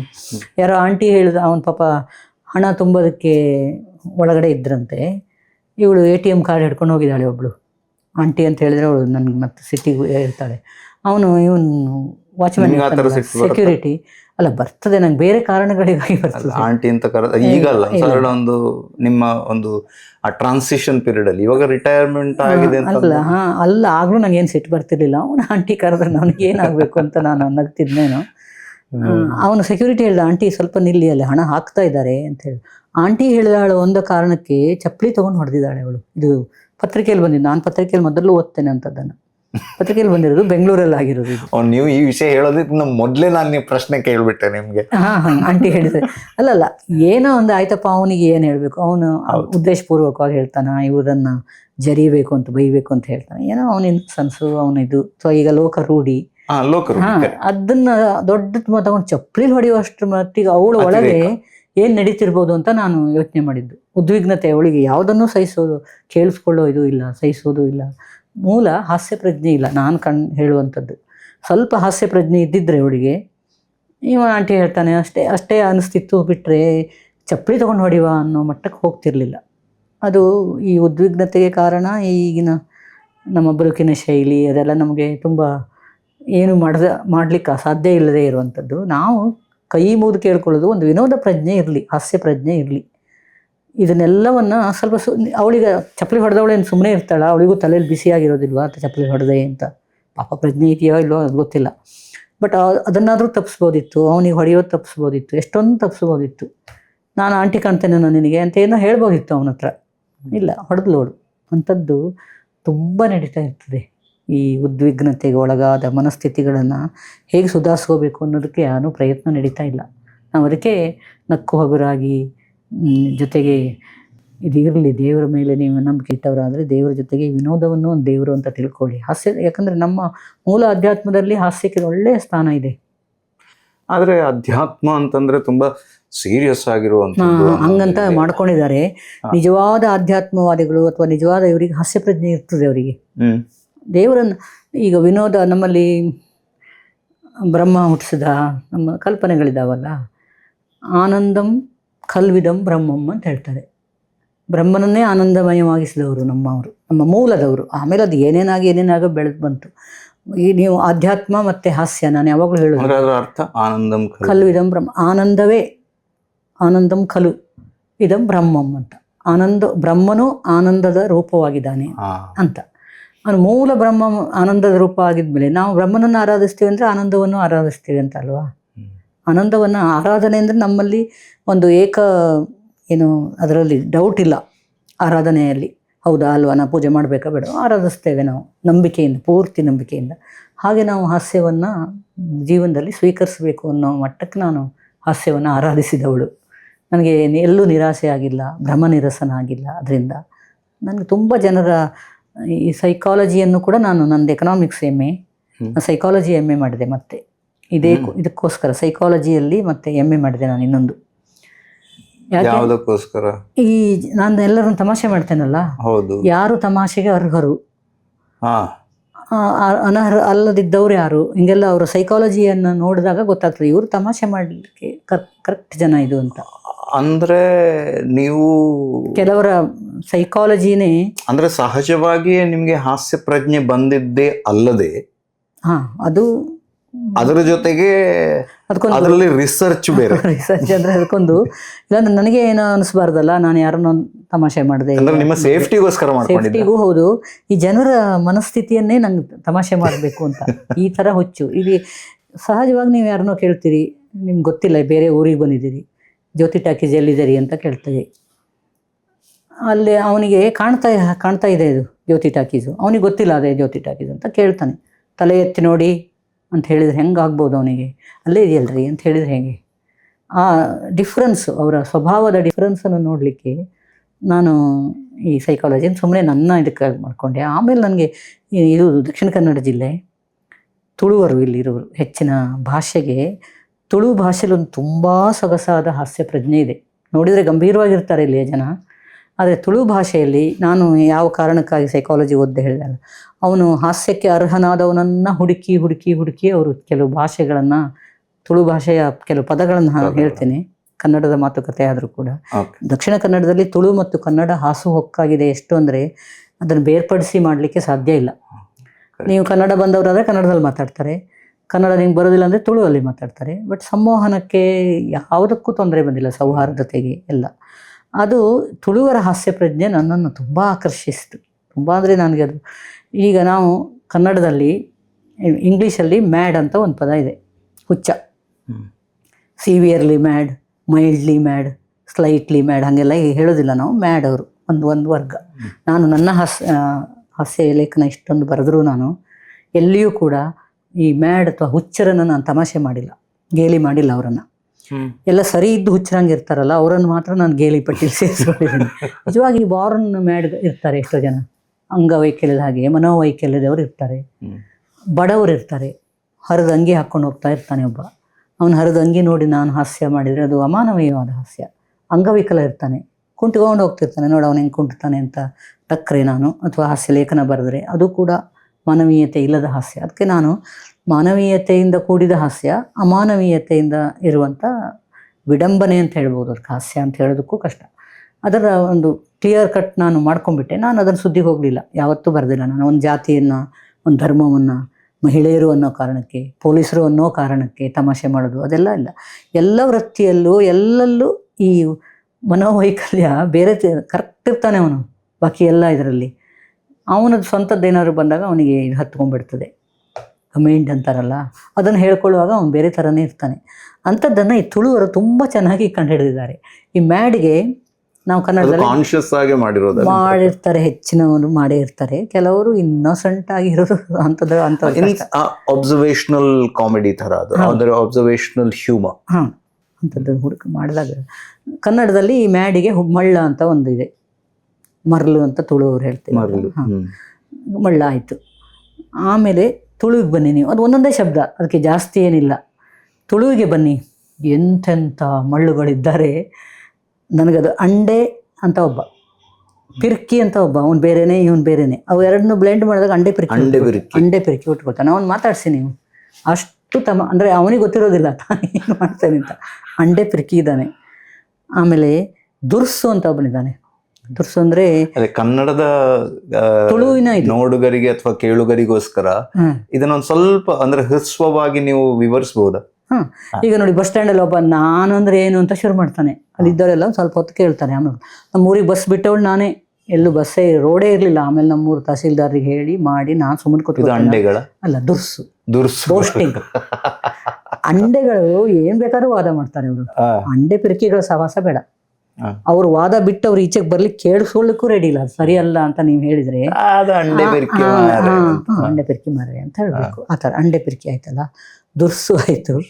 ಪೆಟ್ಟು ಕಮ್ಮಿ ಅಂತ. ಪೆಟ್ಟು ಕಮ್ಮಿ ಏನ, ಪೆಟ್ಟು ಕಮ್ಮಿ ಮಾರೆ. ಪೆಟ್ಟು ಕಮ್ಮಿ ಅಂದ್ರೆ ಅವನು ಲೂಸ್ ಅಂತಾನೆ ಅರ್ಥ. ಲೂಸಿಗೆ ಅವನು ಏನೇನೋ ಮಾತಾಡ್ತಾನೆ. ಪೆಟ್ಟು ಕಮ್ಮಿ ತುಂಬಾ ಇದೆ. ಒಂದು ಡಿಕ್ಷನರಿನೇ ಮಾಡ್ಬೋದು ಅದನ್ನ. ಅಷ್ಟು ಪ್ರಯತ್ನ ಪಟ್ಟಿಲ್ಲ ಅದು ಬರೆದು. ನಾನು ಮೂಡುಬಿದ್ರಿಗೆ ಹೋಗ್ತಾ ಇರ್ತೇನೆ. ಮೂಡುಬಿದ್ರಿಯ ನುಡಿಸಿರಿ ಅಲ್ಲಿ ಮಾತಾಡ್ಲಿಕ್ಕೆ ಕೊಡ್ತಾರೆ 15 ನಿಮಿಷ, ಏನ್ ಬೇಕಾದ್ರೂ ಈ ತರ ಹಾಸ್ಯದ ಇದನ್ನ. ಆಗ ನಾನು ಹೇಳ್ತಾ ಹೋದೆ ಇದನ್ನ, ಇದು ಹುಟ್ಕೊಂಡಿದ್ದ ಅಲ್ಲಿ ಮೂಡುಬಿದ್ರಿಯ ವೇದಿಕೆಯಲ್ಲಿ. ಆಮೇಲೆ ಇವರು ಪ್ರೇಕ್ಷಕರು ಹೇಳಲಿಕ್ಕೆ ಶುರು ಮಾಡಿದರು. ಕೆವಿ ಪಿತ್ತಳೆ ಅಂತ ಒಂದು ವರ್ಡಿದೆ. ಬೇರೆಯವರು ಹೇಳಿದ್ದನ್ನ ಕೇಳಿಸ್ಕೊಂಡು ಹಿತ್ತಾಳೆ ಕಿವಿಯವನು ಕೆಬಿ ಪಿತ್ತಳೆ ಅಂತ ತುಳುವಲ್ಲಿರೋದು. ಅಂದ್ರೆ ಅವರೆಲ್ಲರೂ ಹಾಸ್ಯಕ್ಕೆ ಅರ್ಹರು. ಹಾಸ್ಯ ಮಾಡೋದಕ್ಕೆ ಅರ್ಹತೆ ಇದೆ ಅವರಿಗೆ, ಅವರನ್ನು ಮಾಡಿದ್ದಾರೆ ಅಂತದ್ದು. ಮತ್ತೆ ಇದು ತುಂಬಾ ಇದೆ. ಹೆಲ್ತಿ ಹಾಸ್ಯ. ಮನುಷ್ಯ ಬೆಚ್ಚ ಅಂದ್ರೆ ಅವನು ತಲೆ ಬಿಸಿ ಮಾಡ್ಕೊಂಡೇ ಇರ್ತಾನೆ ಯಾವಾಗಲೂ. ತಗಡ ಬೆಚ್ಚ ಅಂತ ಇನ್ನೊಂದಿದೆ, ಅದರಲ್ಲೇ ತೀವ್ರತೆ. ತಲೆ ಬಿಸಿ ಅಂದ್ರೆ ಅವನಿಗೆ ಅಷ್ಟು ತಲೆ ಬಿಸಿ. ತಗಡ ಬೆಚ್ಚ ಯಾವಾಗ ನೋಡಿದ್ರು ಕೂಡ ಅವನು ತಲೆ, ನಂಗೆ ಎಂಥದ್ದು ಬೇಡ ಮರೆ, ತಲೆ ಬಿಸಿಲಿದ್ದೇನೆ ನಾನು, ಹಿಂಗೆ ಅವರದ್ದು. ಈ ಥರ ಮನುಷ್ಯ ಸ್ವಭಾವವನ್ನು ಹಾಸ್ಯಕ್ಕೆ ಒಳಪಡಿಸೋದಕ್ಕೆ ತುಳು ಭಾಷೆಯ ಶಬ್ದಗಳು ತುಂಬ ಸಶಕ್ತವಾಗಿವೆ. ಅದನ್ನು ಬಳಸ್ಕೊಂಡು ಇವರು ಕೆಲವು ಅಂತಹ ಹೆಲ್ದಿ ಮನಸ್ಕರು ಕೂತ್ಕೊಂಡು ಹರಟೆ ಹೊಡೆಯುವಾಗ ಇಂಥವೆಲ್ಲ ಬರ್ತದೆ. ಅವ ಬಿಡ, ಇದು ಹೇಳ್ದಂಗೆ ಬೆಚ್ಚ ಮನುಷ್ಯ ಮರೆ, ಅವನು ಬೇಡ. ಹೌದೌದು, ಹಂಗೆ. ಅದಕ್ಕೆ ನಾನು ತುಳು ಭಾಷೆಯನ್ನು ತುಂಬ ಪ್ರೀತಿ ನನಗೆ. ತುಳು ಭಾಷೆ ಅಂದರೆ ಕನ್ನಡಕ್ಕೆ ಸಪೋರ್ಟಿವ್, ಕನ್ನಡದೊಟ್ಟಿಗೆ ಹಾಸುಹೊಕ್ಕಾಗಿರೋದು ಅದೆಲ್ಲವೂ ಹೌದು. ಹಾಸ್ಯ ನನ್ನ ಕ್ಷೇತ್ರವಾದಂಥ ಹಾಸ್ಯಕ್ಕೆ ತುಳುವಿನ ಇದು, ಅದು ಗಾದೆಗಳಲ್ಲೂ ಇದೆ ತುಂಬ. ಈ ಥರ ಬೈಗಳು ಶಬ್ದ ಅಂತ ಆದರೂ ಅದು ಇದಿದೆ. ಆ ಥರದ್ದು ಅದೊಂದು ಭಾಷಾ ವೈವಿಧ್ಯದ ಸೊಗಸು ಇಲ್ಲಿ ಬಂದು ಅರ್ಥ ಮಾಡ್ಕೊಂಡು. ನೀವು ಇಲ್ಲಿಯವರಲ್ಲ ಅಲ್ವಾ? ನಾನು ಇಲ್ಲಿ ಬಂದ್ಮೇಲೆ ಕಲ್ತಂದ್ರೆ ಪೂರ್ತಿ ತುಳುವಿನ ಇದು ಮಾಡ್ಕೊಂಡಿದ್ದಲ್ಲ. ಬಟ್ ಮಕ್ಕಳೊಟ್ಟಿಗೆ ನನ್ನ ಸ್ಟೂಡೆಂಟ್ಸು ನನಗೆ ತುಳು ಕಲಿಸಿದವರು ಅವರು. ಎಂಕಲ್ ಮೇಡಮ್ ಅಂತ ಹಿಂಗೆ ಹೇಳಿದ್ವಿ. ಅದು ನಮ್ಮ ಮೇಡಮ್ ಹೇಳೋದನ್ನ ಅವರೊಂದು ಇದರಲ್ಲಿ ಅಭಿಮಾನದಲ್ಲಿ ಹೇಳುವಾಗ ತುಳುವಲ್ಲಿ ಹೇಳ್ತಾರೆ. ಹಂಗೆ ನಂಗೆ ಗೊತ್ತಾಗ್ತದೆ. ತುಳು ಭಾಷೆಯನ್ನು ಕಲಿಸಿದವರು ನನ್ನ ವಿದ್ಯಾರ್ಥಿಗಳು. ಮತ್ತೆ ನನ್ನ ಹಾಸ್ಯ ಪ್ರಜ್ಞೆಯನ್ನು ಅಥವಾ ಹಾಸ್ಯದ ಕೆಲಸವನ್ನು ಜೀವಂತವಾಗಿಟ್ಟವರು ಕೂಡ ನನ್ನ ವಿದ್ಯಾರ್ಥಿಗಳೇ. ಅದು ಬರೆದು ಮುಗಿಲಿಕ್ಕಿಲ್ಲ. ಒಂದು 5-6 ಬುಕ್ಕಲ್ಲಿ ನನ್ನ ವಿದ್ಯಾರ್ಥಿಗಳಿಗೆ ಅರ್ಪಣೆ ಮಾಡಿದ್ದೇನೆ ಆ ಬುಕ್ಕನ್ನು ನಾನು. ಅವರು ಕಲಿಸಿದ್ದು ನನಗೆ ಅವರ ಮನಸ್ಥಿತಿ. ನಾವು ಎಂಥದೋ ತಲೆ ಬಿಸಿಲಿದ್ರೆ ಅವರದ್ದು ಆಲೋಕವೇ ಬೇರೆ. ಇವರು ನಮ್ಗೆ ಅದು ಮರ್ತೇ ಹೋಗ್ತದೆ. ನಾವು ಮನೆಯಿಂದ ಕಾಲೇಜಿಗೆ ಹೋಗಿ ಎಂಟರಾದ ಕೂಡಲೇ ಆ ಕಲಪಲ ಆ ಹುಡುಗರದ್ದು ನೋಡಿದರೆ, ಮಕ್ಕಳದ್ದು ಇದನ್ನು, ಮನೇಲಿ ಎಂಥದ ತೀವ್ರವಾದ ಸಮಸ್ಯೆ ಇದ್ರೂ ನೆನಪಿ ಬರೋದಿಲ್ಲ. ಅಲ್ಲಿ ಮತ್ತೆ ಮನೆಗೆ ಬಂದ ಮೇಲೆ ಅದು ನೆನಪಾಗೋದು. ಹಾಗೆ ಅಂಥದ್ದೊಂದು ಬೆಚ್ಚ ಮಾರೆ ಅಂತ ಹೇಳೋದಿಲ್ಲ. ಹೌದು. ಈಗ ನಾವು ಅಂದರೆ ಹಾಸ್ಯ ಅನ್ನೋದು ಬೇರೆ ಬೇರೆ ವಿಭಾಗಗಳಲ್ಲಿ ನೋಡ್ತಾ ಇರ್ತೀವಿ. ಸ್ಪೆಷಲಿ ನಾವು ಮಾಧ್ಯಮದ ಬೇರೆ ಬೇರೆ ಮಜಲುಗಳಲ್ಲಿ ಹೌದೌದು. ನೋಡ್ತಾ ಇರ್ತೀವಿ. ನೀವು ಒಬ್ಬ ಅಂದ್ರೆ ಬರಹಗಾರ್ತಿಯಾಗಿ ಎಷ್ಟು ವರ್ಷಗಳಿಂದ ನೀವು ಬರಿತಾ ಇದ್ದೀರಾ, ಮತ್ತೆ ಹಾಸ್ಯದ ಒಂದು ಹೊನಲನ್ನ ಹರಿಸ್ತಾ ಇದ್ದೀರಾ. ಆದ್ರೆ ಅದರ ಪೊಲ್ಯೂಷನ್ ಬಗ್ಗೆ ಏನ್ ಹೇಳ್ತೀರಾ? ಪೊಲ್ಯೂಷನಿಂದ ಕಂಗೆಟ್ಟಿದ್ದೇನೆ ನಾನು. ಅದನ್ನು ಹೇಗಾದರೂ ಮಾಡಿ ವಿರೋಧಿಸೋಣ ಅಂತ ಒಬ್ಬಳೇ ಹೋಗಿ ಅದಕ್ಕೆ ಪ್ರತಿರೋಧ ಒಡ್ತಾ ಬಂದಿದ್ದೇನೆ ನಾನು. ಆದರೆ ತುಂಬ ಅಂದರೆ ಅದು ಹಾಸ್ಯಕ್ಕೆ ನಮ್ಮ ಮೂಲಭೂತವಾಗಿ ಹಾಸ್ಯಕ್ಕೆ ಪೆಟ್ಟು ಕೊಟ್ಬಿಟ್ರು ಹಾಸ್ಯದ ಹೆಸರಲ್ಲಿ.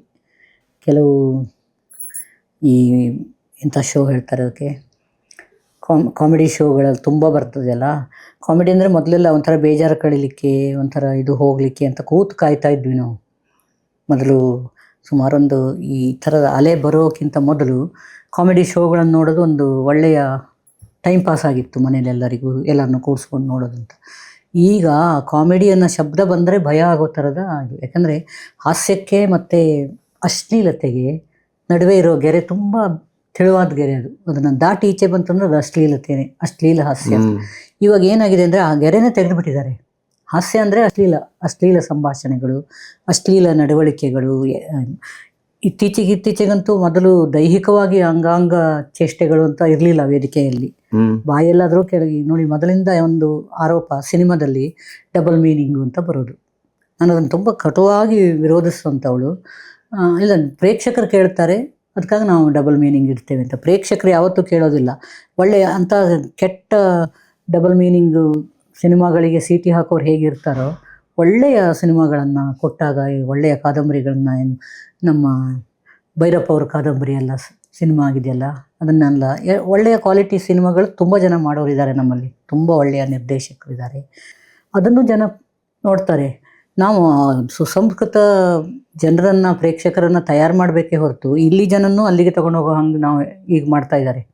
ಯಾರು ಸೀರಿಯಸ್ಸು ಒಳ್ಳೆಯ ಹಾಸ್ಯವನ್ನು, ಒಳ್ಳೆಯ ಸಿನಿಮಾವನ್ನು, ಮೌಲ್ಯಗಳನ್ನು ಪ್ರತಿಪಾದಿಸೋದನ್ನು ಕೊಡ್ತಾ ಇದ್ದಾರೋ ಅವರನ್ನು ಈಚೆ ತಳ್ಳಲಿಕ್ಕೆ ಪ್ರಯತ್ನಗಳು ನಡೀತಾ ಇದ್ದಾವೆ. ಇದೇ ತುಂಬಿ ಹೋದಾಗ ಹಾಸ್ಯ ಅಂದರೆ, ಈಗ ಒಂದು ಸಣ್ಣ ಮಗುವಿಗೆ ಹಾಸ್ಯ ಅಂದರೆ ಏನು ಅಂತ ಕೇಳಿದ್ರೆ ಇದೇ ಡಬಲ್ ಮೀನಿಂಗೋ ಅಲ್ಲ, ಅದಕ್ಕಿಂತನೂ ಒಳಗೆ ಹೋದಂಥ ಕೆಟ್ಟ ಒಂದು ಪರಂಪರೆ ನಮ್ಮ ಇದರಲ್ಲಿ ಬರ್ತಾ ಇದೆ, ಕಾಮಿಡಿ ಹೆಸರಲ್ಲಿ. ಕನ್ನಡದ ಎಲ್ಲ ಚಾನಲ್, ನಾನು ನಿರ್ದೇಶಕರಿಗೆ ಪತ್ರ ಬರೆದು ಏನೇನೋ ಪ್ರಯತ್ನ ಮಾಡಿದೆ. ನಾನು ಅದು ಆಗೋದಿಲ್ಲ, ಅದೊಂದು ಇದೇ ಆಗಬೇಕು ಬಹುಶಃ. ಅಥವಾ ಆ ಥರದ ಈ ಸಿನಿಮಾಗಳಿಗೆ ಸೆನ್ಸಾರ್ ಮಂಡಳಿ ಇರ್ತದಲ್ಲ, ಹಾಗೆ ಈ ಕಾಮಿಡಿ ಶೋಗಳಿಗೆ ಸೆನ್ಸಾರ್ ಮಂಡಳಿ ಇಡಬೇಕು ಅಂತ ನನಗೆ ಅನಿಸೋವಂಥದ್ದು. ಯಾಕಂದರೆ ಅವ್ರದ್ದು ಶುರುವಾಗೋದು ಹಾಸ್ಯಕ್ಕೆ ಎಷ್ಟು ದೊಡ್ಡ ಸ್ಕೋಪ್ ಇದೆ. ನೀವು ಒಂದು ಇಡೀ ದಿನ ಬೆಂಗಳೂರಿನಂಥ ಸಿಟಿಲಿ ಒಂದು ದಿನ ಓಡಾಡ್ಕೊಂಡು ಬಂದರೆ ನಿಮಗೊಂದು ಒಳ್ಳೆ ಎಪಿಸೋಡ್ ರೆಡಿ ಆಗೋಷ್ಟು ಹಾಸ್ಯಕ್ಕೆ ಸಾಮಗ್ರಿ ಸಿಗ್ತದೆ ಇಲ್ಲಿ. ಆ ಹೆಂಗಸರು ಹೊಟ್ಟಿಸೋದು, ಅವರನ್ನು ಬೈಸ್ಕೊಂಡು ಹೋಗೋದು, ಅವ್ನು ಮಾಡೋ ಅದಕ್ಕೆ ಪ್ರಸಂಗ ಎಷ್ಟೊಂದು ಸಿಗ್ತವೆ ನಮಗೆ. ಹುಡುಕೋ ಕಣ್ಣಿದ್ರೆ ಅದನ್ನು ಮಾಡಬೇಕು ಹೊರತು ಆ ಪಕ್ಕದ ಮನೆ ಹೆಂಡತಿನೇ ಬಂದು ಮಾತಾಡಿಸೋದು, ಇವಳು ಇಲ್ದಿದ್ದಾಗ ಅವಳನ್ನು ಕರೆಯೋದು, ಅದು ಮಕ್ಕಳ ಮುಂದೆ ಮಕ್ಕಳನ್ನೂ ಅಂಥದಕ್ಕೆ ಬಳಸ್ಕೊಳ್ಳೋದು, ಅದು ಯಾಕೆ ಬೇಕು ಅಂತ. ಈ ಕನ್ನಡಿಗರು ಹೇಗೆ ಸುಮ್ಮನೆ ಇರ್ತಾರೋ ನನಗೆ. ಜನ ಕೂತು ನೋಡ್ತಾರಲ್ಲ, ನಗ್ತಾರೆ. ಇವ್ರಿಗೆ ಬರೆದಿದ್ದೆ, ಅವರು ಜಡ್ಜಸ್ ಕೂತಿರ್ತಾರಲ್ಲ, ಅವರು ನಗ್ತಾರೆ ಅಂತ ಸಡ್ಡಾಳ. ಅವರಿಗಾದ್ರೆ ದುಡ್ಡು ಕೊಡ್ತಾರೆ, ನಗ್ತಾರೆ. ಜನರಿಗೂ TRP ಬರುತ್ತಲ್ಲ. ಅದೇ TRP ಹೆಸರಲ್ಲಿ ಏನು ಕನ್ನಡದ ಗತಿಗೆಟ್ಟವ್ರು ಹಾಗೆ ತಂದು ಅದನ್ನೇ ಮಾಡೋದು, ಅದೇ ಮೀನಿಂಗು, ಅದೇ ಹೊಲಸು ವ್ಯವಹಾರಗಳು. ಬರುವಾಗಲೇ ನಾವು ಫಸ್ಟ್ ನೈಟಿನ ಸುದ್ದಿ ಅವ್ರು ಮಾಡ್ಕೊಳ್ಳಿ, ಬೇರೆ ಚಾನಲ್ಗಳೆಲ್ಲ ಏನೋ. ಆದರೆ ಈ ಕಾಮಿಡಿ ಅಂತ ಹೆಸರು ಹಾಕ್ಕೊಂಡು ನಗಿಸ್ತೀವಿ ಅಂಥೇಳಿ ಅಶ್ಲೀಲತೆನೇ ಯಾಕೆ ತರ್ತಾರೆ ಅನ್ನೋದು ನಂಗೆ ಗೊತ್ತಾಗ್ತಾ ಇಲ್ಲ. ಅಶ್ಲೀಲತೆಯನ್ನು ಬ್ಯಾನ್ ಮಾಡಬೇಕು, ಅಶ್ಲೀಲತೆಗೆ ಅಗತ್ಯ ಇಲ್ಲ. ಈಗೇನು ಪ್ರಾಬ್ಲಮ್ ಏನಂದರೆ, ಮುಂದಿನ ತಲೆಮಾರು ಏನಾದರೂ ಹಾಸ್ಯ ಅಂತ ಹೇಳಿದ ತಕ್ಷಣ ಈ ಥರದ ಅಶ್ಲೀಲ ಜೋಕುಗಳೇ ಹಾಸ್ಯ ಅಂತ ತಿಳ್ಕೊಂಡ್ಬಿಡ್ತದೆ. ಒಳ್ಳೆಯ ಹಾಸ್ಯವನ್ನು ತೋರಿಸೋರು ಇಲ್ಲ. ಆದರೆ ಈ ಥರ ಮಾತಾಡಿದ ತಕ್ಷಣ ಓಲ್ಡ್ ಸ್ಕೂಲ್ ಆಯ್ತಲ್ಲ, ಏನು ಯೂಸ್ ಆಗಿ. ಈಗ ನೀವು ಹೇಳಿದ ತಕ್ಷಣ ಅವರು ಓಲ್ಡ್ ಸ್ಕೂಲ್ ಅವರು ಇದಕ್ಕೆ ಯಾರು ಕೇಳೋದಿಲ್ಲ, ಇದನ್ನ ನೋಡ್ತಾರೆ ಅಂತ ಹೊಟ್ಟೆ ಕಿಚ್ಚು ಅಂತ ಮಾತಾಡ್ತಾರೆ. ಅದಕ್ಕೆ ನೀವೇನಂತೀರಾ? ಅದನ್ನು ನಾವು ಏನೂ ಮಾಡ್ಲಿಕ್ಕೆ ಆಗೋದಿಲ್ಲ. ಬಟ್ ಜನರಿಗೆ ಒಂದು ಅವೇರ್ನೆಸ್ ಬರೋ ಹಾಗೆ ಏನಾದರೂ ಒಂದು ಮಾಡಬೇಕು, ಎಲ್ಲರೂ ಸೇರ್ಬೇಕು ಅದಕ್ಕೆ. ಸಾಹಿತಿಗಳೊಂದೇ ಅಲ್ಲ, ಟೀಚರ್ಸು ಮನೆಯಿಂದ ಶುರು ಮಾಡಿದರೆ ಟೀಚರ್ಸು ಸುಮಾರು ಅದನ್ನು ತಿದ್ದಬಹುದು. ಒಳ್ಳೊಳ್ಳೆ ಪ್ರಯತ್ನಗಳು ಮಾಡ್ತಾ ಇದ್ದಾರೆ ಟೀಚರ್ಸು, ಒಳ್ಳೆ ಹಾಸ್ಯ ಹೌದು ಮಾಡ್ತಾ ಇದ್ದಾರೆ. ಹಾಗೆ ಈ ನಮ್ಮ ದಿಗ್ದರ್ಶಕರು ಒಂದು ಸ್ವಲ್ಪ ಮನಸ್ಸನ್ನು ನಮ್ಮ ಹಿಂದಿನ ಇದಕ್ಕೆ ಹೋಲಿಸಿದರೆ, ಅಥವಾ ಈಗಿನ ಅದು ಅಗತ್ಯ ಇದೆಯಾ ಅಷ್ಟು ಕೊಳಕು ಮಾತುಗಳು ಅಂಥದ್ದು ಅಂತ. ಅದು ಎಲ್ಲಿ ಹೋಗಿ ಮುಟ್ತದೋ ಗೊತ್ತಿಲ್ಲ. ನಾವು ಅದರ ಬಗ್ಗೆ ತುಂಬ ಅಸಹಾಯಕತೆ ನನಗೆ ನಿಜವಾಗ್ಲೂ ತುಂಬ ಬೇಸರ ಇದೆ. ಈ ಅಶ್ಲೀಲತೆಯನ್ನು ಹಾಸ್ಯದ ಹೆಸರಿನಲ್ಲಿ ವಿಜೃಂಭಿಸೋದಕ್ಕೆ ಬಿಡ್ತಾ ಇರುವ ತೆರೆ ಮೇಲೆ ಅದ ಎಲ್ಲರಿಗೆ ಸಂಬಂಧಪಟ್ಟರೆ ಮೇಲೆ ಮೇನಿರೋರು ನಿರ್ದೇಶಕರು, ಪ್ರೇಕ್ಷಕರು ಬಂದು ಕೂತ್ಕೊಳ್ತಾರೆ, ಅವರಿಗೊಂದು ಜಾಲಿಯಾಗಿ ಬಂದು ನೋಡ್ತಾರೆ.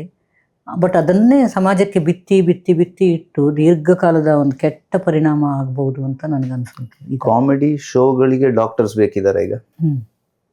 ಡಾಕ್ಟರ್ಸ್ ಬೇಕು, ಸೆನ್ಸಾರ್ ಮಂಡಳಿ ಬೇಕು ನನ್ನ ಪ್ರಕಾರ. ಈ ಡೈಲಾಗ್ ಕಟ್ ಮಾಡಿ ನೀವು ಅಂತ ಪಕ್ಕ ಬೇರೆಯವನ ಹೆಂಡತಿ ಅದು ಅದೇ ಒಂದು ಸೂತ್ರ ಮಾಡ್ಕೊಂಡ್ಬಿಟ್ಟಿದ್ದಾರೆ ಅವರು. ಈ ಹೆಂಡತಿ ಗಯ್ಯಾಳಿ, ಬರುವಾಗಲೇ ಹೊಡಿಲಿಕ್ಕೆ ಬಂದಂಗೆ ಬರ್ತಾಳೆ ಸ್ವಂತ ಹೆಂಡತಿ. ಪಕ್ಕದ ಒಂದು ಹೆಂಡತಿನ ಇವನು ಅವ್ರ ಮನೆಗೆ ಹೋಗೋದು, ಅದು ಕೆಟ್ಟದಾಗಿದೆಯಪ್ಪ. ಅದನ್ನು ನನಗೆ ನೋಡಿ ಅದನ್ನು ಬಣ್ಣನೆ ಮಾಡಲಿಕ್ಕೂ ನನಗೆ ಇಷ್ಟ ಇಲ್ಲ, ಅಷ್ಟು ಕೆಟ್ಟದಾಗಿರುವಂಥದ್ದು. ಮತ್ತು ಚಿಕ್ಕ ಮಕ್ಕಳನ್ನ ಆ ಥರದಕ್ಕೆ ಬಳಸ್ಕೊತಾರೆ. ಚಿಕ್ಕ ಮಕ್ಕಳ ಲೋಕ ಎಷ್ಟು ಸುಂದರವಾದ ಲೋಕ, ಅವ್ರನ್ನ ಹೆಂಗೆ ಚಂದದಲ್ಲಿ ಬಳಸ್ಕೊಳ್ಬೋದು.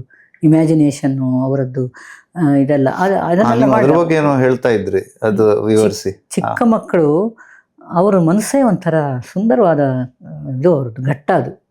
ಅದನ್ನು ನಾವು ಕಲುಷಿತ ಮಾಡೋದು, ಭಯ ಬಿತ್ತೋದು ಅಂಥದ್ದೆಲ್ಲ ಅದು ಒಳ್ಳೆಯ ಮೌಲ್ಯಗಳಲ್ಲ. ನಾವು ಒಳ್ಳೆಯದನ್ನು ಕಂಡವರು ಒಪ್ಕೊಳ್ಳಿಕ್ಕೆ ಸಾಧ್ಯ ಇಲ್ಲ. ಅವ್ರು ಯಾವ ಸ್ಕೂಲ್ ಆಫ್ ಥಾಟ್ನವರು ಆಗಲಿ, ಈ ಹೊಸಬರು ಅದನ್ನು ವಿರೋಧಿಸಿದ ಒಂದೆರಡು ಸಲ ಖುಷಿ ಆಯಿತು ನನಗೆ. ಹೊಸ ಬರವಣಿಗೆಯವರು ಕೂಡ ಇದ್ದಾರೆ, ಅಲ್ಲಲ್ಲಿ ಒಳ್ಳೆಯ ಹಾಸ್ಯ ಬರೆಯೋರು ಇದ್ದಾರೆ.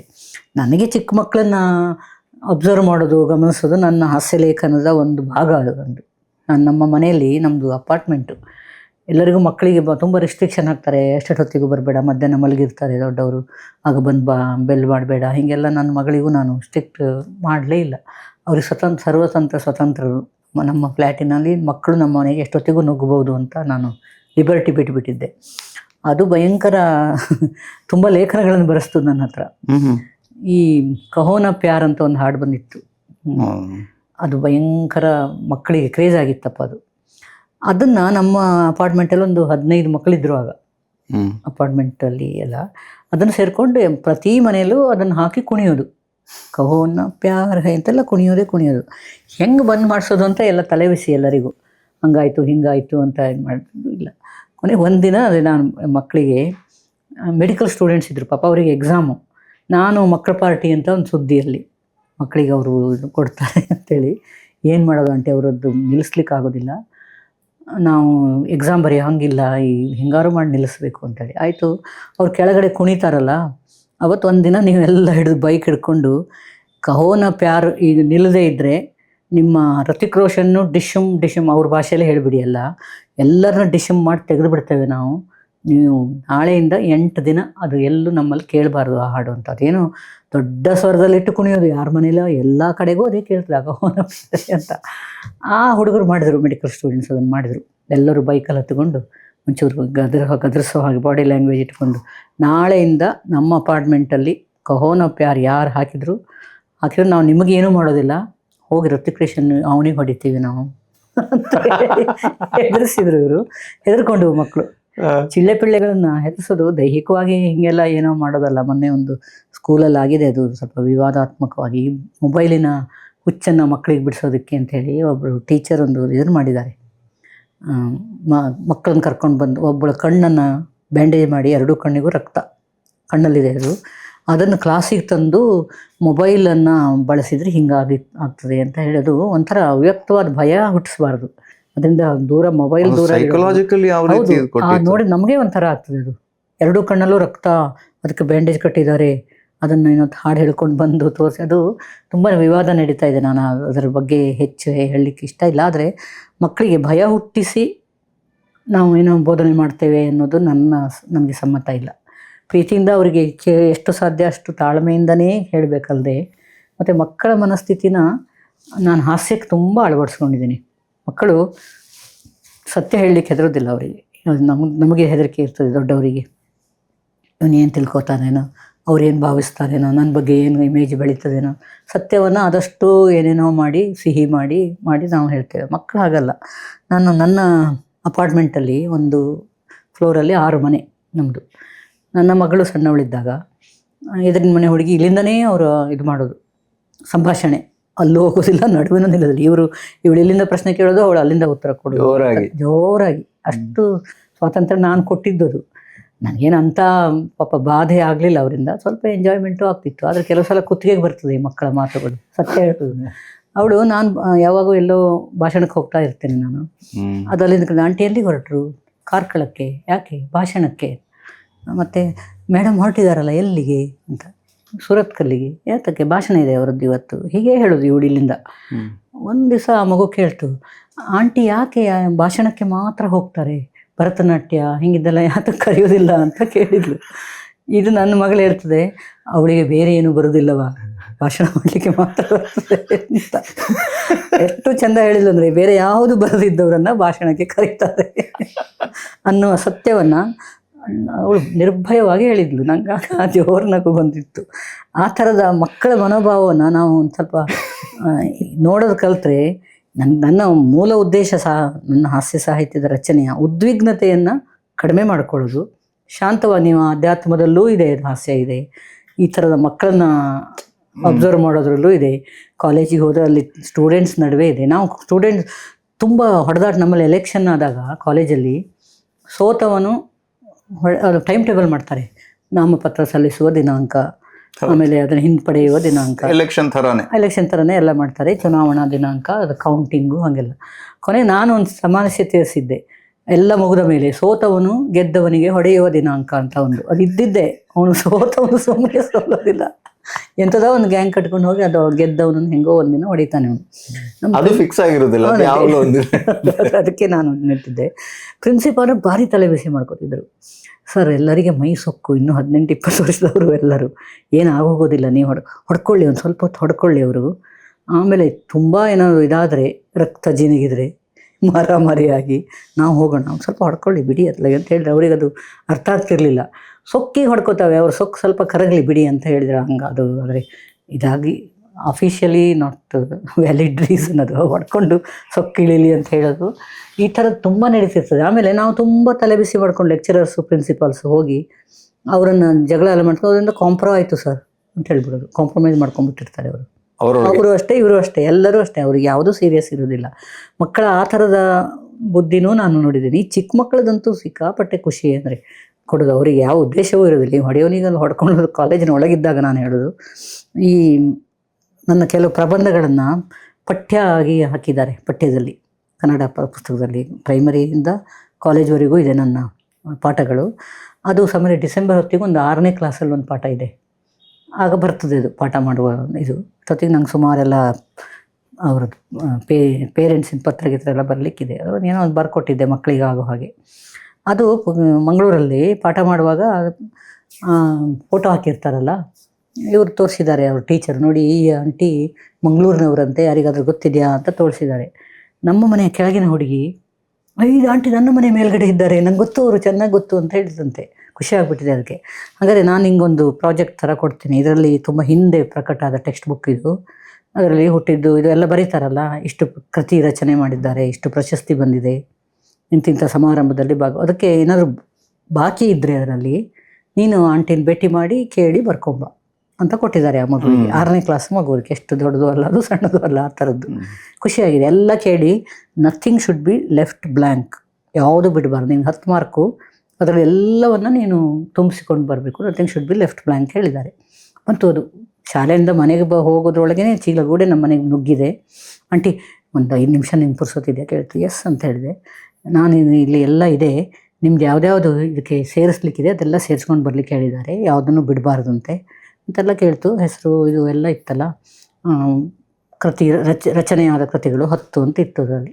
ನಾನು ಅದು 15 ಮಾಡು ಅಂತ ಹೇಳಿದೆ, 15 ಮಾಡಿದ್ದು. ಪಡೆದ ಪ್ರಶಸ್ತಿಗಳು ಎಷ್ಟೋ ಇತ್ತು, ನಾನು ಅದನ್ನು ತಿದ್ದಿ ಅಪ್ಡೇಟ್ ಮಾಡಿದೆ. ಹೀಗೆಲ್ಲ ಮಾಡ್ಕೊಂಡು ಹೋಗಿ ಲಾಸ್ಟಿಗೆ ಆ ಮಗು Kuvempu date of birth, date of death, Shivaram ಕಾರಂತರು date of birth, date of death, Bhuvaneshwari Hegde date of birth ಒಂದಿದೆ, ಡೇಟ್ ಆಫ್ ಡೆತ್ ಇಲ್ಲ. ಆಂಟಿ ಆ ಡೇಟ್ ಒಂದು ಹೇಳಿಬಿಡಿ, ಬರ್ತೀನಿ ಅಂತ. ಅದಕ್ಕೆ ನನಗೆ ಎಂತ ಹೇಳಬೇಕು ಅಂತ ನಾನು ನಿರೀಕ್ಷೆ ಮಾಡಿದ ಪ್ರಶ್ನೆ ಅಲ್ಲ ಅದು. ಹಾಗೆ ಅಲ್ಲಿ ಏನು ಬರೀಲಿಕ್ಕೆ, ಆಂಟಿ ಈಸ್ ಸ್ಟಿಲ್ ಅಲೈವ್ ಅಂತ ಬರೀ ನೋಡುವ ಅಂತ, ಇಂಗ್ಲೀಷ್ ಮೀಡಿಯಮ್ ಬೇರೆ ಹೇಳಿದೆ ನಾನು. ಅದು ಶಬ್ದ ಎಲ್ಲ ಬರೀಲಿಕ್ಕಿಲ್ಲ, ಬರೀ ಡೇಟು, ಯಾವುದೇ ವಾಕ್ಯ ರಚನೆ ಎಲ್ಲ ಮಾಡಬಾರ್ದು ಹೇಳಿದೆ. ಡೇಟು, ನಂಬರ್ ಆಫ್ ಇದನ್ನೆಲ್ಲ ಮಾಡಲಿಲ್ಲ. ನನಗೆ ಏನು ಹೇಳಿ ಇದಕ್ಕೆ ಮಗುವಿಗೆ ಬದುಕಿದ್ದಾರೆ ಹೇಳಿ ಬರೀ ಅಂದರೂ ಬರೆಯೋದಿಲ್ಲ ಅಂತ ಇದು.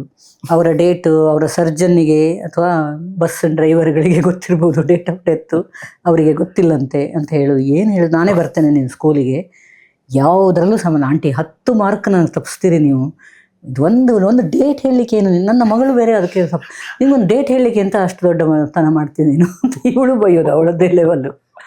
ನನಗೆ ಎಂತ ಹೇಳಬೇಕು ಅಂತ ಗೊತ್ತಾಗಲಿಲ್ಲ. ನೀನು ಹೋಗಿ ಟೀಚರಿಗೆ ಕೊಡು, ಇದೊಂದನ್ನು ತುಂಬಿಸ್ಲಿಕ್ಕೆ ಅವ್ರು ಬರ್ತಾರಂತೆ ಸ್ಕೂಲಿಗೆ, ಹೇಳು ಅವ್ರಿಗೆ ಗೊತ್ತಾಗ್ತದೆ ಅಂತ. ಎಂತ ಅಂದರೂ ಅದಕ್ಕೆ ಒಂದು ಸಮಾಧಾನವೇ ಇಲ್ಲ.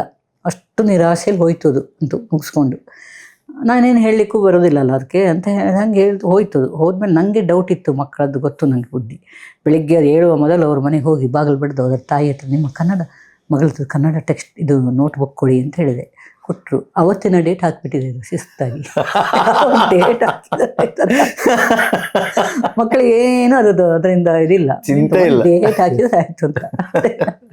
ಹಾಗೆ ಇದು ಕಾಲೇಜ್ ಮಕ್ಕಳು ಇಂಥದ್ದು ತುಂಬ ಮಾಡಿದ್ದಾರೆ. ನನ್ನದು ಟೆಕ್ಸ್ಟ್ ಬೇರೆ ಬೇರೆ ಕಾಲೇಜಲ್ಲೆಲ್ಲ ಇದೆ, ಅಲ್ಲಿ ಟೀಚರ್ಸ್ ಎಲ್ಲ ನನ್ನ ಸ್ಟೂಡೆಂಟ್ಸ್ ಈಗ ಅಲ್ಲಿ ಲೆಕ್ಚರರ್ಸ್ ಆಗಿದ್ದಾರೆ. ಅವ್ರು ಕಳಿಸ್ತಿರ್ತಾರೆ, ನಿಮ್ಮ ಬಗ್ಗೆ ಬರೆದ ಇದಕ್ಕೆ 95 ಜನ ಅದೇ ಪ್ರಶ್ನೆನೇ ಆರಿಸ್ಕೊಂಡು ಬರೆದಿದ್ದಾರೆ, ನಿಮ್ಮ ಪರಿಚಯ ಕೊಡಿ, ಭುವನೇಶ್ವರಿ ಹೆಗಡೆ ಅವರ ಪ್ರಬಂಧ ಅಂತ ಹಾಕಿ ಅದರ 95 ಜನ ಆರಿಸ್ಕೊಂಡಿದ್ದಾರಂತೆ. ಅದರಲ್ಲಿ 95%.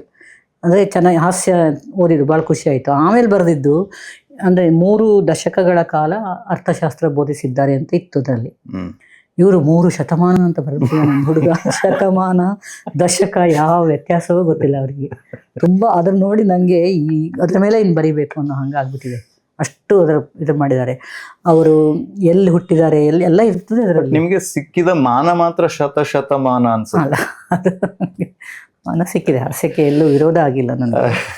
ಆದರೆ ಮಕ್ಕಳದ್ದು ಶತಮಾನ ದಶಕ ಎಲ್ಲ ಹಿಂಗೆ ಆಗ್ತಾ ಹೋದರೆ ನಾವಷ್ಟೇ ಕೆಲವರು ಇನ್ನು ಒಂದು ತಲೆಮಾರು ಹೇಳ್ಬೋದು, ಹಿಂದಿತ್ತು ಚೆನ್ನಾಗಿ ಈಗಿಂದಿದೆ ಅಂತ ಅನ್ನೋದು ಹೆಂಗಾದ್ರು ತಲೆಗೆ ಆದರೆ ಒಂದು ವರ್ಗ ನಾನು ಬೆಂಗಳೂರಲ್ಲಿದ್ದಾಗ ಅಬ್ಸರ್ವ್ ಮಾಡಿದ್ದು, ಈ ಇಂಜಿನಿಯರಿಂಗು ಅಲ್ಲಿ ಇಲ್ಲಿ ಮಾಡ್ತಾ ಇದ್ದಾರಲ್ಲ, ಅವರಿಗೊಂದು ಸಾಹಿತ್ಯದ ಬಗ್ಗೆ ಒಂದು ಒಲವು ಮೂಡಿದೆ ಹೊಸದಾಗಿ. ನಾನು ನಮ್ಮ ಕಾಲೇಜಲ್ಲಿ ಅದನ್ನು ಹೇಳ್ತಾ ಇದ್ದೆ. ಈಗ ಕೆಲವರು ನಮ್ಮ ಕಾಲೇಜ್ ಸ್ಟೂಡೆಂಟ್ಸ್ ಎಲ್ಲ ಕೆಲವರು ಸಿಗರೇಟ್ ಸೇದೋದನ್ನೆಲ್ಲ ಅವರು ಬಿಟ್ಟಿದ್ದಾರೆ. ಅದನ್ನು ಸಹಜವಾಗಿ ಯಾರು ಹೇಳಿ ಅಲ್ಲ, ಅವ್ರಿಗೆ ಅದೇನೋ ಒಂದಿದು ಕೆಲ ಡ್ರಗ್ಸಿಗೆಲ್ಲ ಅಡಿಕ್ಟ್ ಆಗುವ ವರ್ಗ ಅಲ್ಲಿ ಹೋಗ್ತಾನೆ ಇದೆ. ಬಟ್ ಒಂದು ತಿಳ್ಕೊಂಡು ತಾವೇ ಬಿಟ್ಟಂಥ ವರ್ಗ ಯುವ ಒಂದು ಸಮೂಹ ನಾನು ಗಮನಿಸಿದ್ದೀನಿ. ನನ್ನ ಕೆಲಸವೇ ಯುವ ಸಮೂಹನ ಗಮನಿಸೋದು ಅಂತ ಹೇಳಿದೆಲ್ಲ ನಾನು, ವಿದ್ಯಾರ್ಥಿಗಳನ್ನು. ಅದರಲ್ಲಿ ನನಗೆ ಒಳ್ಳೆಯ ಬೆಳವಣಿಗೆಯನ್ನು ನಾನು ನೋಡಿದ್ದೀನಿ. ಆಶಾವಾದ ಆ ಲೆಕ್ಕದಲ್ಲಿ ಸತ್ತಿಲ್ಲ ನನಗೆ, ಇದ್ದಾರೆ. ಅದನ್ನು ಇನ್ನೂ ಸ್ವಲ್ಪ ಈ ಕಡೆ ಎಳೆಯುವಂಥ ಪ್ರಯತ್ನಗಳು ಆಗಬೇಕು. ಹೀಗೆ ಮತ್ತು ಉದಾಹರಣೆಗೆ ನೀವೇ ಒಳ್ಳೆಯ ಒಂದು ಮಾರ್ಗ ಆರಿಸ್ಕೊಂಡು ಸಮಾಜದ ವಿವಿಧ ರಂಗಗಳಲ್ಲಿರೋರನ್ನ ಒಳ್ಳೆಯವರನ್ನು ಪರಿಚಯಿಸಿದಾಗ ಎಲ್ಲೋ ಕೂತ್ಕೊಂಡಂಥ ಒಂದು ನಿರುದ್ಯೋಗಿ ಮನಸ್ಸೋ ಅಥವಾ ಏನೋ ಉದ್ವಿಗ್ನತೆಗೆ ತುತ್ತಾದ ಮನಸ್ಸೋ ಯಾವುದೋ ಅದನ್ನು ನೋಡಿದಾಗ ಹೀಗೂ ಸಾಧ್ಯ, ಪರಿಸರವನ್ನು ಇಷ್ಟೊಂದು ಪ್ರೀತಿಸಿ. ಯಾಕಂದರೆ ನಮ್ಮೂರಲ್ಲಿ ಒಬ್ಬನಿಗೆ ಪರಿಸರ ಪ್ರೇಮಿಗೆ ಹುಚ್ಚ ಅಂತ ಹೆಸರು ಕಟ್ಬಿಟ್ಟಿದ್ರು. ಅವನಿಗೆ ಇನ್ನೇನಲ್ಲ ಹುಚ್ಚು ಸಿಟ್ಟು ಬರೋದು ಹೌದು ಅವನಿಗೆ. ಯಾರೇ ಮರ ಕಡಿದ್ರು ಇವನು ಸೊಟ್ಟ ಹಿಡ್ಕೊಂಡು ಹೋಗೋದು ಒಬ್ಬನೇ. ಮರ ಕಡಲಿಕ್ಕೆ ಯಾರು ಹೇಳಿದ್ದು ನಿಮಗೆ ಅಂತ ಜಗಳಾಡೋದು. ಅವನು ಮರ ಕಡ್ದಲ್ಲಿ ಇವನಿದ್ದಾನೆ ಅಂತ ಅರ್ಥ. ಕೊನೆಗೆ ಎಷ್ಟಾಯಿತು ಅಂದರೆ ಅವನಿಗೆ ಒಂಥರ ಇದೆ, ಈ ಹುಚ್ಚೆ ಹಿಡಿದ್ಬಿಟ್ಟಿದೆ ಅವನಿಗೆ ಪರಿಸರದ ಹುಚ್ಚು ಹೌದು ಅವನು. ಬಟ್ ನಾನು ಹೋಗಿ ಒಂದು ಸಲ ಊರವ್ರನ್ನೆಲ್ಲ ಕೂಡಿಸ್ಕೊಂಡು ನೋಡಿ, ಇದು ಒಳ್ಳೆ ಹುಚ್ಚು, ತುಂಬ ಹುಚ್ಚುಗಳಿದ್ದಾವೆ ಹುಚ್ಚಲ್ಲಿ, ಅಂಥದ್ದು ಯಾವುದೋ ಹುಚ್ಚು ಇಲ್ಲದೆ ಇದು ಹುಚ್ಚು ನಿಮ್ಮ ಮಕ್ಕಳಿಗೂ ಎಲ್ಲ ಹತ್ತಲಿ, ಇದು ಒಳ್ಳೆ ಹುಚ್ಚು ಇದು ಅಂತ ನಾನು ಹೀಗೆಲ್ಲ ಹೇಳಿ ಕೊನೆಗೆ ಅವನಿಗೊಂದು ನಾಗರಿಕ ಸನ್ಮಾನ ಮಾಡಿಸಿದರು. ಅದರಲ್ಲಿಗೆ ಹುಚ್ಚ ಅಂದರೆ ಯಾವ ಥರದಲ್ಲಿ ಪರಿಸರ ಹಂಗೆ ಅಂಥದ್ದೆಲ್ಲ ನೋಡಿದಾಗ ನಾವು ಹೀಗಾಗ್ಬೋದು, ನಮ್ಮ ಮಕ್ಕಳು ಹೀಗಾಗಬೇಕು ಅನ್ನೋದು ಇದು ಮೂಡ್ತದೆ. ಒಳ್ಳೆಯ ಕೆಲಸ ಆಗ್ತಾಯಿದೆ ಈ ಥರದ್ದು. ತುಂಬ ಇನ್ನೂ ಈ ಆಶಾವಾದದ ಕಡೆಗೆ ನಮ್ಮ ಎಲ್ಲರ ಚಿಂತನೆಗಳು ಬರಲಿ, ಅದಕ್ಕೆ ಪ್ರೇರಣೆಯೂ ಒದಗಿ ಬರಲಿ. ಆಮೇಲೆ ಜನ ಸ್ವೀಕರಿಸ್ತಾರೆ. ನನ್ನ ಪ್ರಕಾರ ನೀವು ಒಳ್ಳೆಯದಂತಂದು ತೋರಿಸಿದರೆ, ಒಳ್ಳೆಯದನ್ನು ಮಾತಾಡಿಸಿದರೆ, ಒಳ್ಳೆಯವರನ್ನು ಪರಿಚಯಿಸಿದರೆ ಜನ ನೋಡಿದವರಿಗೆ ಖಂಡಿತ ಅದರದ್ದು ಪರಿಣಾಮ ಆಗ್ತದೆ. ಯಾರು ನೋಡ್ತಾರೆ ಅಂತ ನಿರಾಶೆ ದಾಟಿ ಇರ್ತಾರಲ್ಲ, ಇವರೇನೋ ಮಾಡ್ತಾರೆ ಯಾರು ನೋಡೋರು ಅಂತ ಇಲ್ಲ. ನೋಡಿದ 100 ಜನ ನೋಡಿದರೆ 10 ಜನಕ್ಕಾದರೂ ಅದು ಆಗ್ತದೆ ಪರಿಣಾಮ. ನಾನು ಈ ಮದ್ಯವ್ಯಸನಿಗಳ ಇದಕ್ಕೆ ಹೋಗ್ತೇನೆ. ವ್ಯಸನ ಮುಕ್ತ ಇದು ಮಾಡ್ತಾರಲ್ಲ, ಯಾವ ಕಾರಣಕ್ಕೆ ಹೋಗ್ತೀರಾ? ಇಲ್ಲ ಕರೀತಾರೆ ನನಗೆ ಮಾತಾಡ್ಲಿಕ್ಕೆ ಅದೇ ಇಲ್ಲ, ಎರಡೂ ಸೇರಿದವಳಲ್ಲ.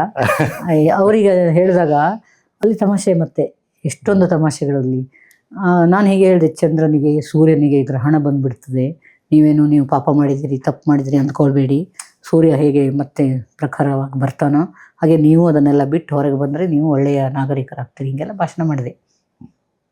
ಕಷ್ಟದಲ್ಲೆಲ್ಲ ಚೆಂದ ಕೇಳ್ಕೊಂಡಿದ್ರು. ಆಮೇಲೆ ಹೀಗೆ ಕೂಡಿಸಿ ತಿಂಡಿ ಕಾಫಿ ಕೊಟ್ಟರು ನಮಗೆ. ನಾನು ತಿಂಡಿ ತಿಂತಾ ಇದ್ದೇನೆ, 2 ಜನ ಬಂದು ನನ್ನ ಕಾಲು ಹಿಡ್ಕೊಬಿಟ್ರು. ಅಮ್ಮ ತಾಯಿ, ನೀವು ನಮ್ಮನ್ನು ಬದುಕಿಸಿದ್ರಿ, ನಾವು ಬಿಡ್ತೇವೆ ಅಂತೆಲ್ಲ ಹೇಳಿ ಅಳಲಿಕ್ಕೆ ಶುರು ಮಾಡಿಬಿಟ್ರು. ಗಳಗಳಗಳ ಅಳ್ತಾರೆ, ನಾವು ಮಾಡಿದ ತಪ್ಪಾಯಿತು ಅಂಥೇಳಿ. ನನ್ನ ಮಗಳಿಗೆ ಅದೆಲ್ಲ ಸ್ವಲ್ಪ ಕಿರಿಕಿರಿ. ನಾನು ಹೇಳಿದೆ ಅದಕ್ಕೆಲ್ಲ ಹೋಗ್ಬೇಡ, ಕುಡ್ಕರು ಸಾಹಸಕ್ಕೆ. ಈಗ ನೋಡಿ ಕಾಲು ಹೆಂಗೆ ಬಿಡಿಸ್ಕೊತೀವಿ, ಕಾಲು ಹಿಡ್ಕೊಂಡ್ಬಿಟ್ಟಿದ್ದಾರೆ. ಕೊನೆಗೆ ಏನು ಅವ್ರು ಬಿಟ್ಟರೋ ಏನೋ ನಂಗೆ ಫಾಲೋ ಮಾಡ್ಲಿಕ್ಕೆ ಆಗಲಿಲ್ಲ. ಬಟ್ ಕುಡುಕರಿಗೂ ಒಳಗಡೆ ಇರ್ತದೆ ಒಂದು, ಅವ್ರನ್ನ ಸರಿಯಾಗಿ ಮಾಡಿ ಏನೋ ಅದು ಪೇಷನ್ಸಿಂದ ಮಾಡೋರು ಬೇಕು. ನಮ್ಮ ಮಕ್ಕಳನ್ನ ನಾವು ತಿಳ್ಕೊಳ್ಳುವಾಗ ಒಂದು ಪ್ರೇರೇಪಣೆ ಹೌದು ಎಲ್ಲಿಂದ ಅದು ಬರ್ತದೆ ಅದು ಸೃಜಿಸುತ್ತೆ ಅನ್ನೋದು. ಅದು ಅಂತ ಒಳ್ಳೆ ಸಂಗತಿಗಳು ಸೃಜಿಸಲಿ, ನಿಮ್ಮ ಮಾಧ್ಯಮದ ಮೂಲಕ ಜನರಿಗೆಲ್ಲ ತಲುಪಲಿ, ಅದು ನಿಮ್ಮ ಎಲ್ಲ ಸತ್ಪ್ರೇರಣೆಗಳು ಹೊರಗೆ ಬರಲಿ ಅಂತ ಹೇಳಿ ಭಾಷಣ ಮುಗಿಸ್ಬೋದು ಅನಿಸ್ತದೆ. ಭಾಷಣ ತರ ಅನ್ಸ್ಲಿಲ್ಲ. ಮತ್ತೆ ಮಧ್ಯೆ ಮಧ್ಯೆ ನಾನು ಕಾಲೆಳಿತಾ ಇದ್ದೆ, ಬೇಜಾರಾಗ್ಲಿಲ್ಲ? ಇಲ್ಲ ಇಲ್ಲ, ನಮ್ಗೆ ಬೇಕಲ್ಲ ಪ್ರತಿಸ್ಪಂದನೆ ಇದ್ರೆ ಮಾತಾಡ್ಬೋದು ಅಂತ. ತುಂಬಾ ಖುಷಿ ಆಯ್ತು, ನನಗೂ ತುಂಬಾ ಖುಷಿ ಆಯ್ತು. ಹಾಸ್ಯದ ಬಗ್ಗೆ ಸೀರಿಯಸ್ ಆಗಿ ಯೋಚನೆ ಮಾಡೋ ಅವಕಾಶ ಕೊಟ್ರಿ ನೀವು. ಈ ಹಾಸ್ಯಕ್ಕೆ ಭಾಷಣ ಕರೀತಾರಲ್ಲ, ಹಾಸ್ಯ ಭಾಷಣ ಮಾಡ್ತೇವೆ ಬಂದ್ಬಿಡ್ತೇವೆ. ನಾವು ಅದ್ರ ಬಗ್ಗೆ ಇದು ಹೆಂಗೆ ಹಾಸ್ಯ ಹುಟ್ಟೋದೆಲ್ಲಿ, ಎಲ್ಲೆಲ್ಲಿ ಹುಡುಕ್ಬೇಕು, ಅದೆಲ್ಲ ಒಂಥರ ಥಿಯರಿ ಕ್ಲಾಸ್ ತಗೊಂಡ. ಹಾಸ್ಯದ ಬಗ್ಗೆ ಸೀರಿಯಸ್ ಆಗಿ ಯೋಚನೆ ಮಾಡೋದೇ ಒಂದು ಕಾಮಿಡಿನೇ, ಅದು ಬೇಕಾಗುತ್ತೆ. ಬಟ್ ನಾವು ಕೂತು ಯೋಚನೆ ಮಾಡೋದಿಲ್ಲ. ಈಗ ನೀವು ನಿಮ್ಮಂಥವ್ರು ಮಾತಾಡ್ಸಿದಾಗ ಇಂಥದ್ದು ಹೊರಗೆ ಬರ್ತದೆ. ನಮಗೂ ನಿಮ್ಮಂಥ ಅಂದ್ರೆ ಎಷ್ಟು ವರ್ಷಗಳಿಂದ ಅದರಲ್ಲೇ ಮುಳುಗಿ ಇಟ್ಟಂತಹ, ಮತ್ತೆ ಇನ್ನೂ ಕೂಡ ಅದರಲ್ಲೇ ಒಂದಿಷ್ಟು ಸಾಧನೆಗಳನ್ನ ಮಾಡಬೇಕು, ಮತ್ತೆ ಒಂದಿಷ್ಟು ಅಂದ್ರೆ ನಿಜವಾದ ಶುದ್ಧ ಹಾಸ್ಯ ಹೊರ ಬರಬೇಕು ಅನ್ನುವಂಥ ಆಶಾವಾದವನ್ನು ಇಟ್ಕೊಂಡು ಇನ್ನೂ ಅದರಲ್ಲಿ ಕೃಷಿ ಮಾಡ್ತಾ ಇರುವಂಥವ್ರ ಜೊತೆ ಒಂದಿಷ್ಟು ಹೊತ್ತು ಮಾತಾಡೋದಕ್ಕೆ ಅವಕಾಶ ಸಿಕ್ಕಿದ್ದೇನೆ ಖುಷಿ. ಆ ಖುಷಿಯನ್ನ ಹಂಚೋ ತುಂಬಾ ಖುಷಿ, ನನಗೂ ತುಂಬಾ ಖುಷಿ ಆಯ್ತು. ತುಂಬಾ ದಿನದ ನಂತರ ನಾನು ಹಾಸ್ಯದ ಬಗ್ಗೆ ಒಂದೇ ಹೇಳ್ತಾರಲ್ಲ, ಸಿಂಹಾವಲೋಕನ, ಹಾಗೆ ಏನೆಲ್ಲ ಆಯ್ತು ಹಿಂಗೆ ಅಂತ ಅದು ಮಾಡಿದ್ದು. Thank you so much. ಮತ್ತೆ ಆ ಹಾಸ್ಯವನ್ನ ಹಂಚುವ ಈ ಕೆಲಸ ನಿಮ್ದು ಇನ್ನೂ ನಿರಂತರವಾಗಿ ಸಾಗಲಿ. ಇನ್ನಷ್ಟು 10-15 ಪುಸ್ತಕದ ಲಿಸ್ಟ್ ಮಾತ್ರ ಜಾಸ್ತಿ ಆಗ್ಲಿ. ಆ ಹುಡುಗಿ ಬರೆದದ್ದು ಅದು ಇನ್ನು ಮುಂದೆ ಮುಂದೆ ಮುಂದೆ ಮುಂದೆ ಹೋಗ್ಲಿ. ಹಾಗೆ ಎಲ್ಲ ಬಂದವರು ಹೋಗ್ಲೇಬೇಕು. ಬಟ್ ನೀವು 100 ಕಾಲ ಬಾಳಿ ಅಂತ ಆಶಿಸ್ತಾ ನಮ್ಮ ಈ ಕಾರ್ಯಕ್ರಮಕ್ಕೆ ಬಂದಿದ್ದಕ್ಕೆ ಥ್ಯಾಂಕ್ ಯು ಸೋ ಮಚ್. ಧನ್ಯವಾದಗಳು. ನಗ್ನಗ್ತಾ ಈ ಕಾರ್ಯಕ್ರಮನ ಇಲ್ಲಿಗೆ ಮುಗಿಸೋಣ. ಇವತ್ತಿನ ಡೈವ್ ಡೀಪ್ ವಿತ್ ಬಡಕಿಲಾ ಪ್ರದೀಪ್ನಲ್ಲಿ ಇಷ್ಟೇ. ಮುಂದಿನ ಸಂಚಿಕೆಯಲ್ಲಿ ಇನ್ನೊಬ್ಬ ವ್ಯಕ್ತಿಯ ಜೊತೆ let's dive deep into conversation ಅಂತ ಹೇಳ್ತಾ ಇವತ್ತಿನ ಈ ಸಂಚಿಕೆನ ಇಲ್ಲೇ ಮುಗಿಸ್ತಾ ಇದ್ದೀನಿ. ನಮಸ್ಕಾರ.